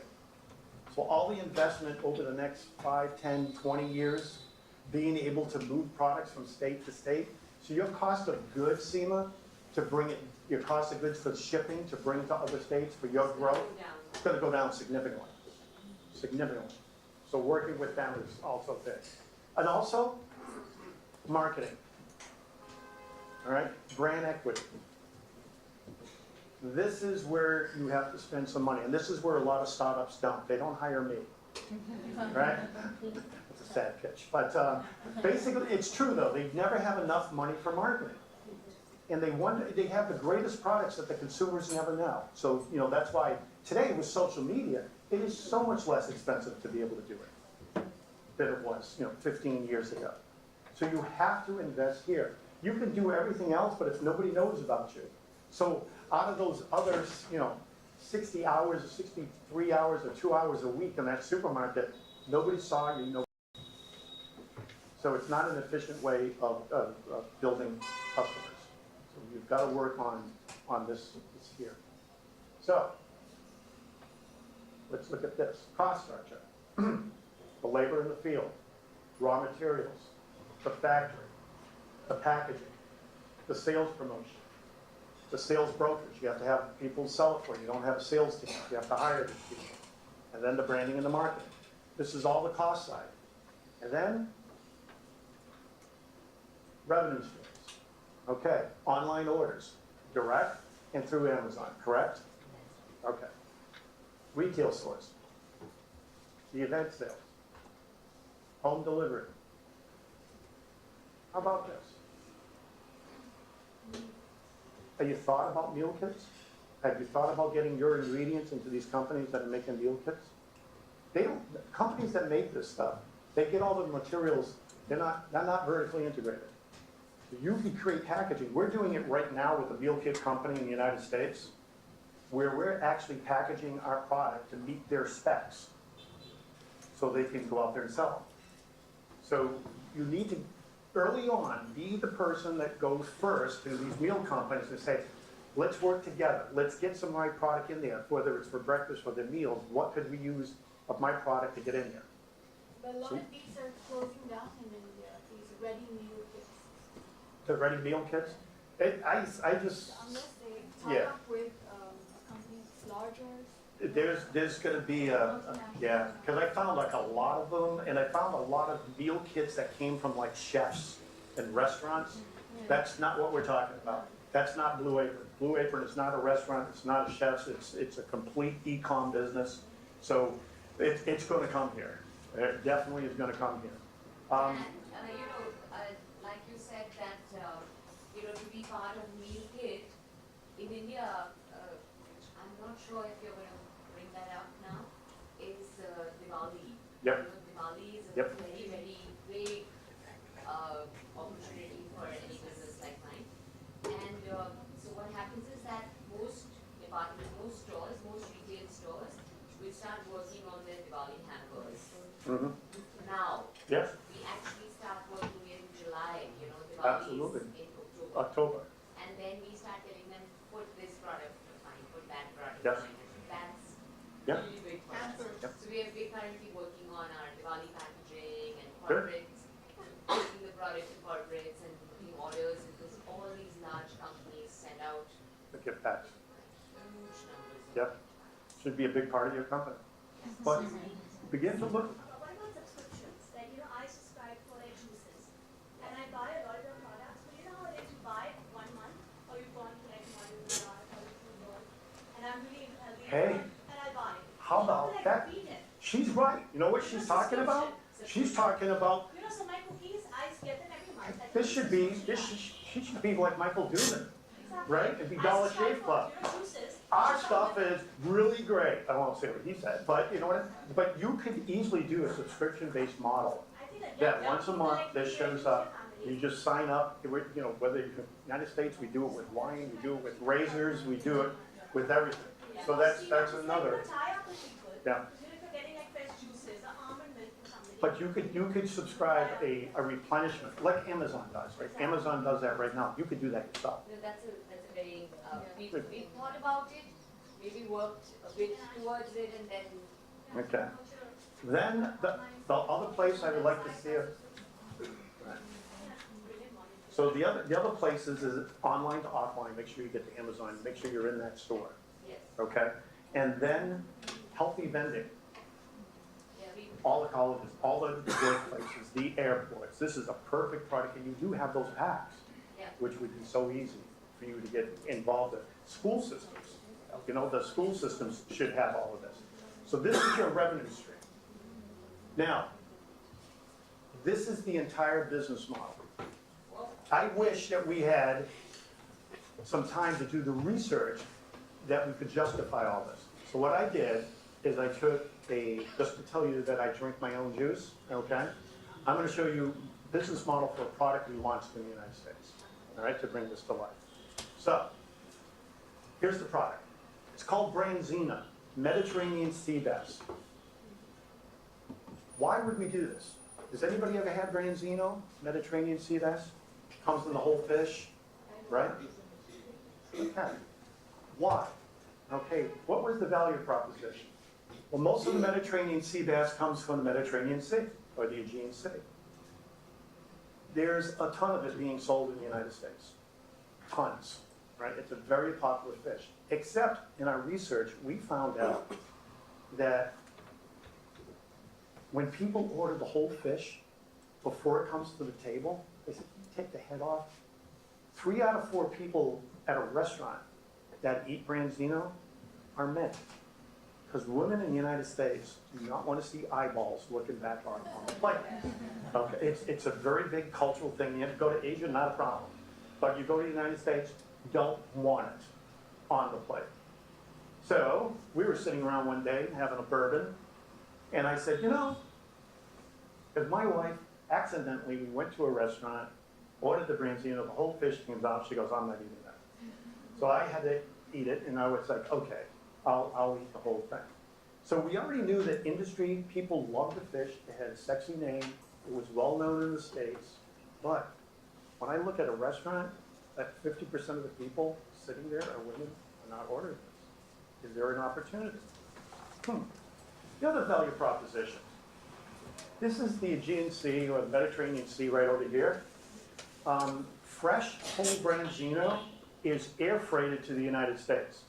This costs $1.70 a pound to ship it on a plane to New York, and then it gets put on another plane to go to Chicago, LA, Seattle, wherever. What if we grew the fish bigger and then we filleted it overseas, individually packed it without the head, made fillets, put it on a container frozen, which only costs 25 cents a pound to ship versus $1.70. What if we did this? So, we decided to do lean product innovation. Remember I talked to you about that? Get customers involved, see if they liked it, what their spec was. So, the value proposition was whole fish is only 38% edible, and it has eyes. Mine is 100% edible, and it's diner friendly. The supermarkets, the restaurants put it on as special because it's a fresh product. They need to run out. They don't want to have it. They don't have it all the time. With mine, you can have it 100% of the time. It's individually vacuum packed, and guess what? It's easy to thaw, and you know your price. The whole fish takes a long time to cook. Mine is easy, 5 minutes, and you can make many, many different variations on it. Dinner only.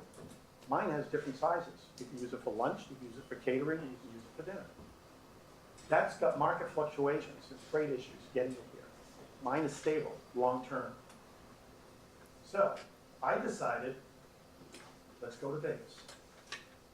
So I ordered 600 pounds. And I targeted my segment. I went to fine dining restaurants located in Las Vegas. I went to 10 of them. And I went out there with a bunch of samples of these fillets. And I said, here, here, here, here. Oh, by the way, I didn't tell them it was frozen. The samples I showed them, I thawed it out. Okay? And I said, what do you think? Yeah, oh, Dan, this is really good. Not bad for frozen fish. Frozen? Like, yep. They're like, this was incredible. So let me tell you why. Because by the time it comes out of the water and it's filleted and frozen, 90 minutes. So you know how old that fish, whole fish is by the time you got it? 7 days. Mine actually retains the oils and the flavors fresher. But I wasn't sure. So I went to M Resort, I went out to Tropicana, I went to the Venetian, and I gave these samples. And all I wanted these chefs to do was tell me if they liked it, and what would you change if you could change anything? before we're gonna invest $500,000. So they came back and they told me all of this stuff. We want 3 sizes. We want the pin bones out. We want the skin on, 10-pound boxes. It's all natural, right? There's no drugs in it. It's sustainable, doesn't impact the environment, anything. So we shipped it, we made it. We are now selling it across the United States. Okay? So just doing that. But now, what about these people? What about the woman at home that does not like to cook fish? Because they don't know how. It stinks up the house, right? It's unbelievable the amount of fish that is eaten in a restaurant versus cooked at home.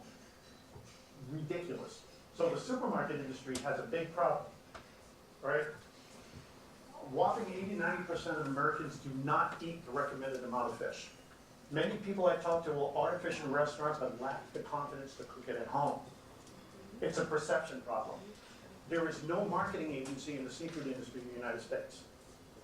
So I said, okay, what about this customer segment? What should I do for them? This one is gonna be work, Seema. This is retail, okay?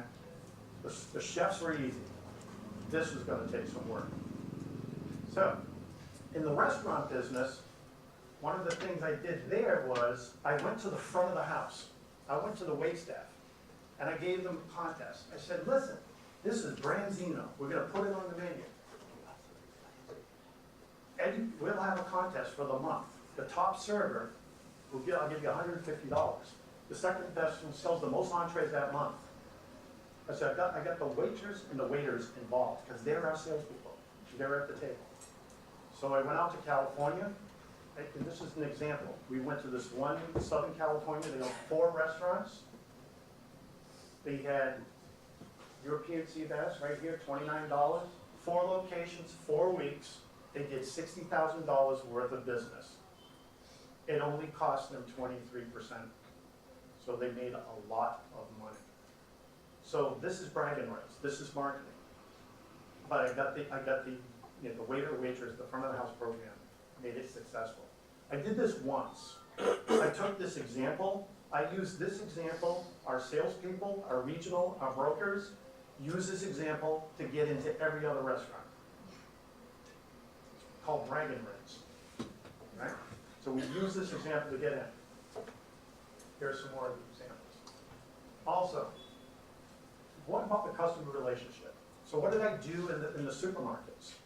Well, in the supermarkets, what I did is on the case, I put a QR code right on the case. Social media. And I said to everybody at the supermarket working at the seafood department, they said, what's Branzino? Hey, scan this. Here's a video.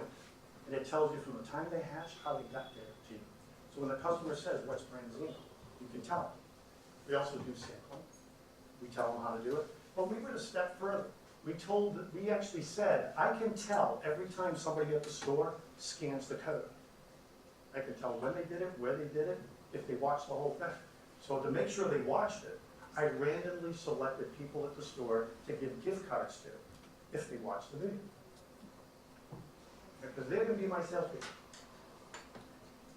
You got involved in a lot of recipes at the supermarkets, the whole thing. Well, what about when they get home?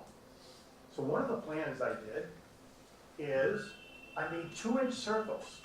And the whole branding of this Branzino was called Make It Easy. And if I click on this,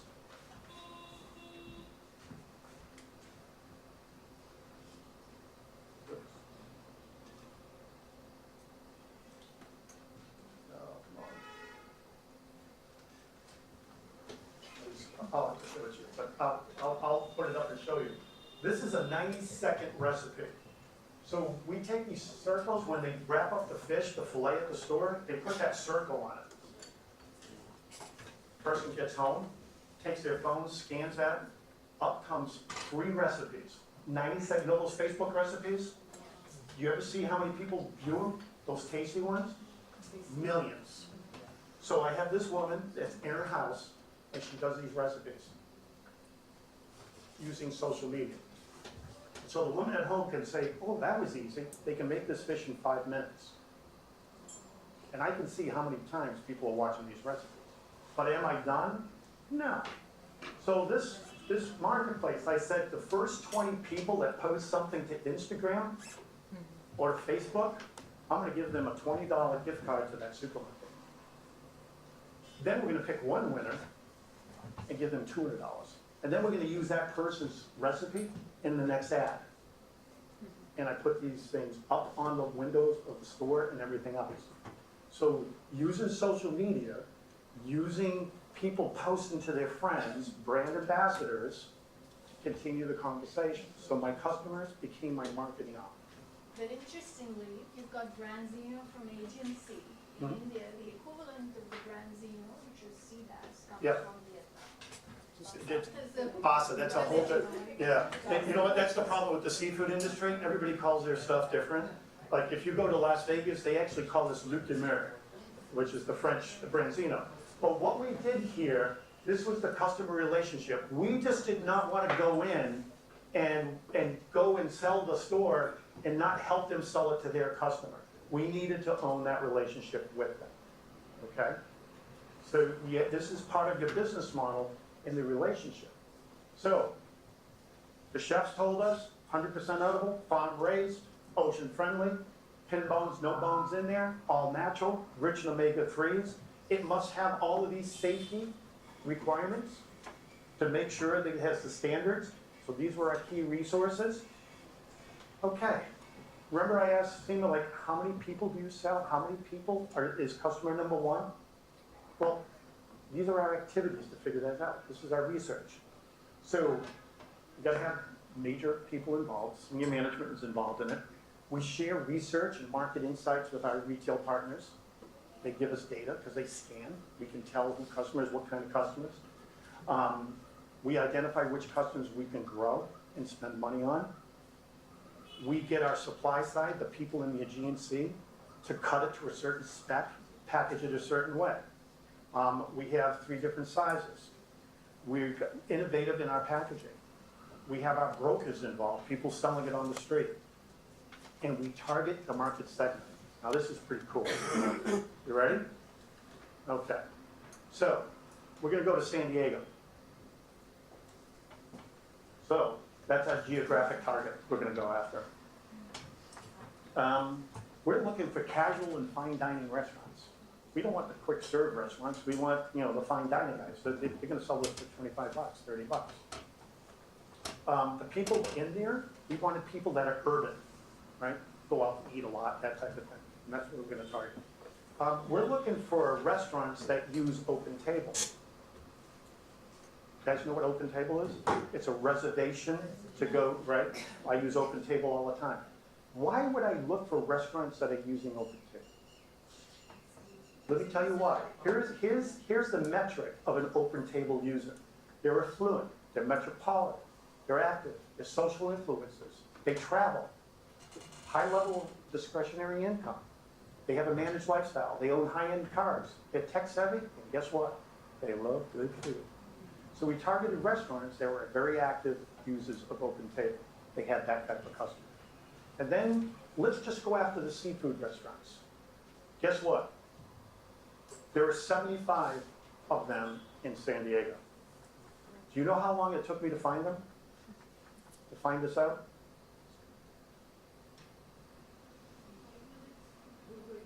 About 4. I'm pretty fast on open table. So I just went to open table. I made a reservation in San Diego for a Saturday night, dinner for 2. I got 75 restaurants I could call right now. Okay? 75 restaurants. My goal is, and here's my target, that I'm going to get 37 in my first year. I'm going to get it up to 50. I'm going to get up to 65. Because every time I get I know my conversion rate. Okay? So I knew how many of that 75 I can convert. And that's just seafood. And that's just open table. So identifying the right target customer, now I know how to spend my money. I'm not going to spend that money for those servers, giving those gift cards, not in restaurants that I actually could sell this, that have the right customers. I don't go into any restaurant. I go to your restaurant. You may not have these customers. She does. I'm going to give you the opportunity for that front of the house program. So identifying the target makes it successful. So here's our Here's our sales organization. These are the guys that got working around the country. We have a couple of thousand brokers that work for us. We have innovative type products. We do tasting, we do chef dinners, we do all of those things. Like she does these events and these tastings and samplings. We actually put out chef dinners. We bring in 30 chefs at a restaurant, invite them in, and we feed them for nothing just to show them the new products. We get them out of their kitchen and have a good time, right? We convert at least 50% of them to the product. It's expensive, but over time, it pays for itself. Now, what about the money? What does it cost us?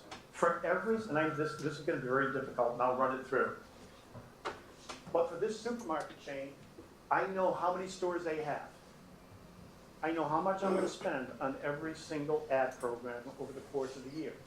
I know that over the course of the year, I'm going to spend $77,000 on marketing. But I do know that I'm going to sell them 155,930 pounds. How do you know that? Because I broke it down by store. 40 weeks a year, we're not going to have it on sale. We're going to put these sales promotions 9 times a year where we put it on sale. We'll do a special promotion once or twice a year. And I know how much movement I'm going to have per store. This wasn't a guess. We actually know down to the penny how much we're going to spend. So when you do your cost structure, we had to know right at the top here what it was cost, right down here, this is what it costs us to bring it in. Okay, our landed cost with shipping is costing us almost $8. I'm putting 75 cents a pound on every pound. That's our inside profit. Added to that, I'm putting the brokerage fee, rebate, marketing, and promotional expense on top of it. Another 50 or 60 cents a pound. But 75 cents a pound, and if you do the math on a 35,000 pound container, and how many containers are we going to sell a year? Let's figure that out. So I know this is the cost the store is going to sell. But now, let's figure out the math. So, in the United States, there's 630,000 restaurants. Of the 630, 334 are what we call casual dining. 233 are quick serve, not interested in them. They're not going to sell our product. 63,000 are fine dining. Yep, those were after us. So, we have 397,000 targets that we're going to go after. So I said to the CEO of the company, hey, Mark, how much Branzino do you want to sell? He says, well, Dan, I'm not sure. So let's do the math. It says an average restaurant, based on our data, sells 15 pounds a week. That's 780 pounds a year. Are you with me? Okay. Doesn't sound like much, right? Mark wants to sell 3 million pounds. Yeah, that's 75 cents a pound. It's not bad, Lydica, is it? Okay. Okay. How many restaurants do we have to sell? Let's do the math. Well, we're going to go after and approach about 96,000 of them that are kind of likely might be interested in it. Of that, be about 5% of that will, 20% will say, it might be seafood, Mediterranean type restaurants, highly likely. Of them, we only need 3,846 restaurants. It works. So, I know I threw a lot at you, okay? And I was really bothered when I was working on this coming over. And I came up with this, and, whether you're an entrepreneur or an established business, you either embrace, create, or you're going to compete with disruption, right? Hopefully you're going to disrupt yourselves, because it's not the strongest that survive, it's those who can adapt that are going to survive. And one of the things, I said was, okay, what's next? How can I help you guys? How can we go, this business model thing I just showed you, it's a 3-day course. I just did this with Lenovo in Goa back in March, I think it was when I was there. And I crashed another wedding. I love Indian weddings. I crashed another one. But the only problem with that wedding that day, it was when they were reading the boats and they said no alcohol for that day. Oh, but I already stopped at the duty free on the way in. So I was everybody's friend. So what's next? You know, what's next? One of the things that I do is, you know, and I'm just going to throw this up here, is that we should look, because I love coming to see you, but we should look at maybe doing particular 2 or 3 day, in-depth type thing that we actually have the wall boards up, we're going to put the Post-its up, and create your strategy business. All right, do the business model canvas. You know, we just whipped through it very fast, and it's very, very important, and it's a very life. This is the baseline for establishing a business, is a business model canvas. And we should look at creating some type of a program that we do this over 2 or 3 days. We schedule it around that type of thing. Or if any of you want to get in contact with me individually to talk about your businesses, that type of thing, I'd be more than willing to discuss it with you. But perhaps we can continue the conversation. Right? Because if you're not disrupting yourselves, somebody's disrupting you. Right? I tell that to CEOs all the time. I scare the hell out of them. So I say, oh, you guys paid a lot of money to come up here and have me talk to you. Because now that you're looking at me, somebody's trying to replace you as a reason. And what are you doing about it? And then they kind of look at me and go, well, that's a great way to open up the meeting. I said, well, hopefully you're disrupting yourself. Because if you're not, you will be disrupted, right? So it's like Jeff Bezos. That's why his hair's on fire. So any questions? I want to share a business plan which we did in India. It's not for consumer marketing, but it was for the business I was into intelligent traffic transportation, and then there was a company which was trying to come in India, which was into bus planning and scheduling. So this was there in the countries where there were less commuters on the buses, and they had a difficulty finding a customer. In India, it was otherwise. In India, you have people who are ready to get on the buses. There are buses loaded with people who are, hanging from buses. So they said, why will an Indian government buy this solution? For me, the customer was the said, here we go. There was an organization in Mumbai West, which was the leading bus service in India. They have told us that we want to do a bus planning and scheduling thing if you give us. But we don't want to spend money. We don't know whether it will be successful or not. We still want to save on our cost. Yep. So we said we are ready to give you this. We spoke to the company which was selling this software. That was a Canadian company. And we said we will be ready to do it. You give us only the cost of the people that we pay. And if you save on your revenues or if you save on your money, pay us a share. Pay us 10% of that. Revenue share. Yeah, that's what we do. And they saved 4% of their cost, which was huge for West. Right? So which meant they saved around 100 crores in 4 years. Okay.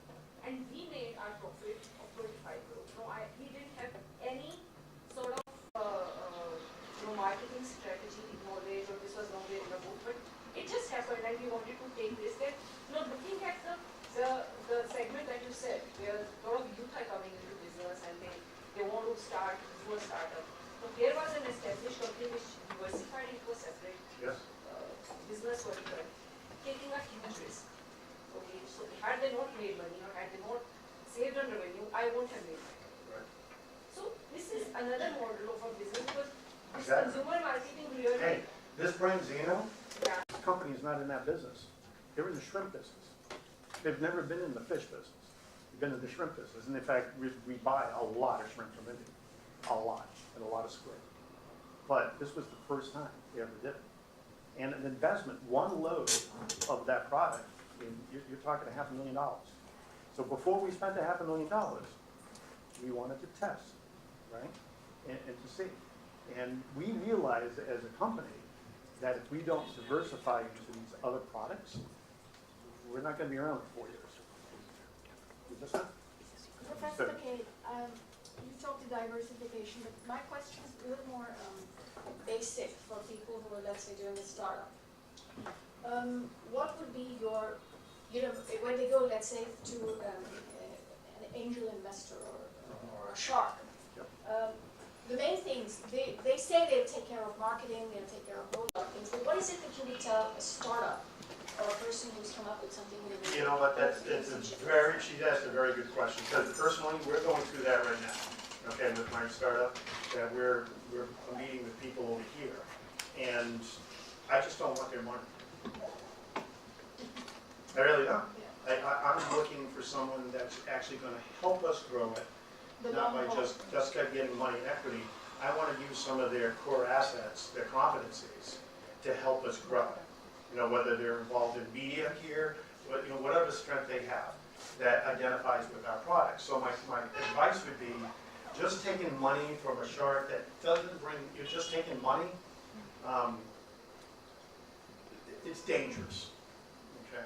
I think the guy that started Whole Foods said it best. He says, once you take a VC money, venture capitalist money, it's like you picked up a hitchhiker. And you got the hitchhiker in the car. And you're driving from Los Angeles to Las Vegas.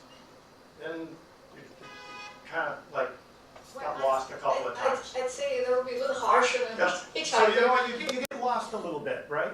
You know what's going to happen is that VC is going to say, listen, I'm paying for the gas, you got lost, get out of the car, I'm going the rest of the way. I'd say piggyback. It's a parasite. You've got to be careful that early on, like our strategy was to limit the initial startup investment as much as we could, doing it ourselves, until we got to a point that we had a business that we wanted to partner early on with some seed money, with a group of individuals that we want to come back to the same ones afterwards, that they were invested in our growth and they could help us. So that's you do want to do that. You got to be just don't take money. You have to look at how can they help you grow? What assets do they have? So don't sell your soul. No. Nope. Nope. Thank you. You're welcome. I have a question. Sure. Can we take two more questions? You can take as many as you want. So when we talk about engaging people, whether it is engaging people or getting into a new business line or starting a new business, the first thing that the older generation tells the younger ones are that you have to adapt. You have to adapt to change. But a lot of times what happens is... the older ones are telling you to adapt? Yeah.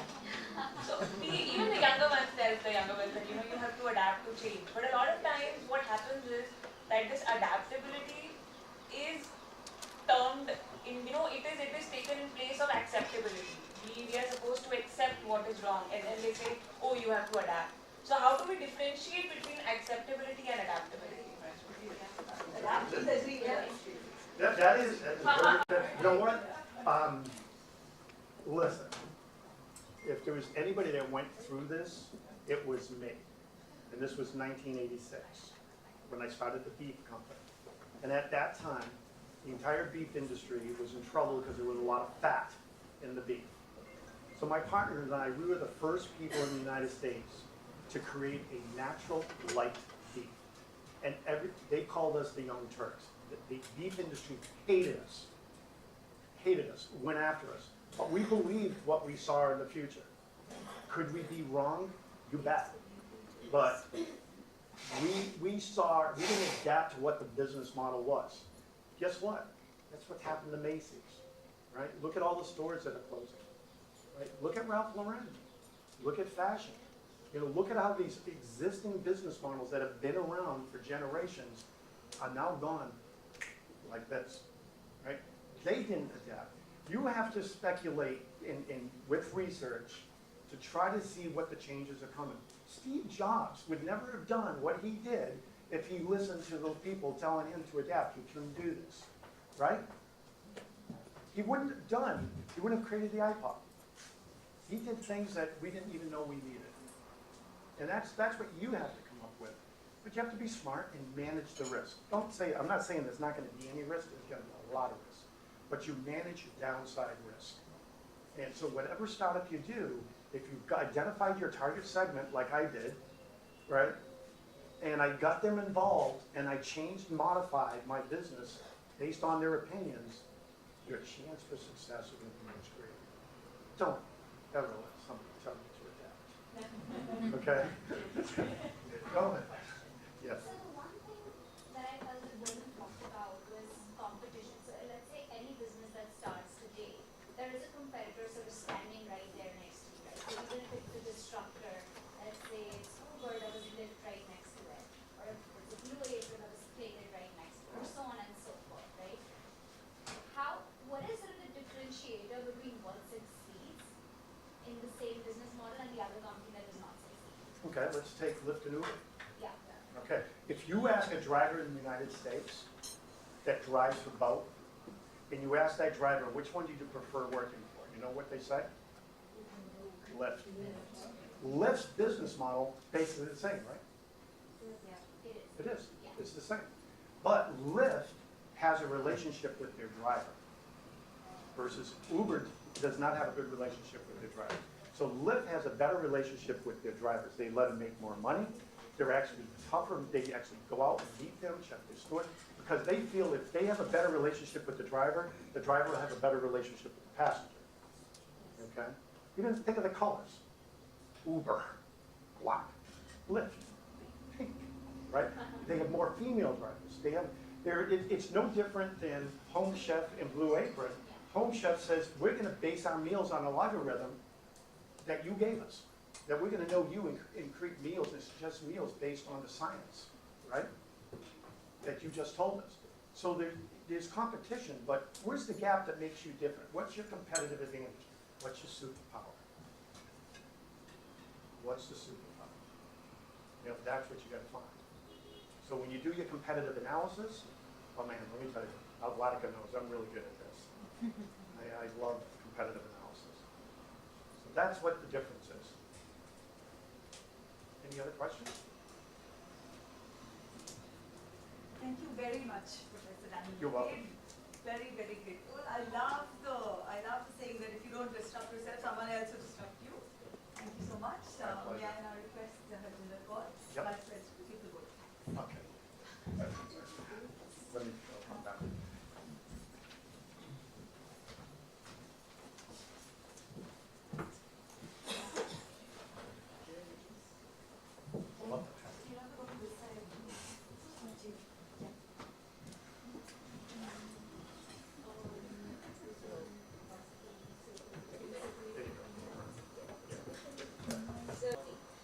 I, on behalf of Flow, extend a very hearty vote of thanks to you and sharing with us all the teachings of today. Swami Vivekananda had said, take up one idea, make that one idea your life, think of it, dream of it, live with that idea. Let your brain, your muscle, every part of your body be thinking of that idea, and that's the way to success.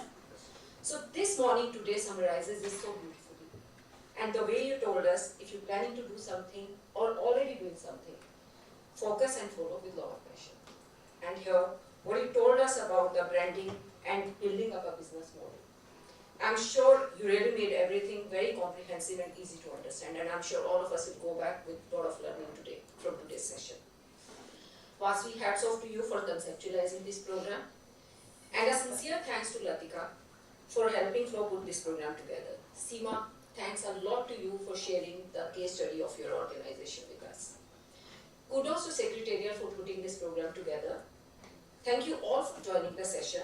I'm sure all of us are going back with increased confidence to alleviate our business acumen today. Thank you all very much, and before we leave for the day, may I request Vasvi to give the token of appreciation to Professor.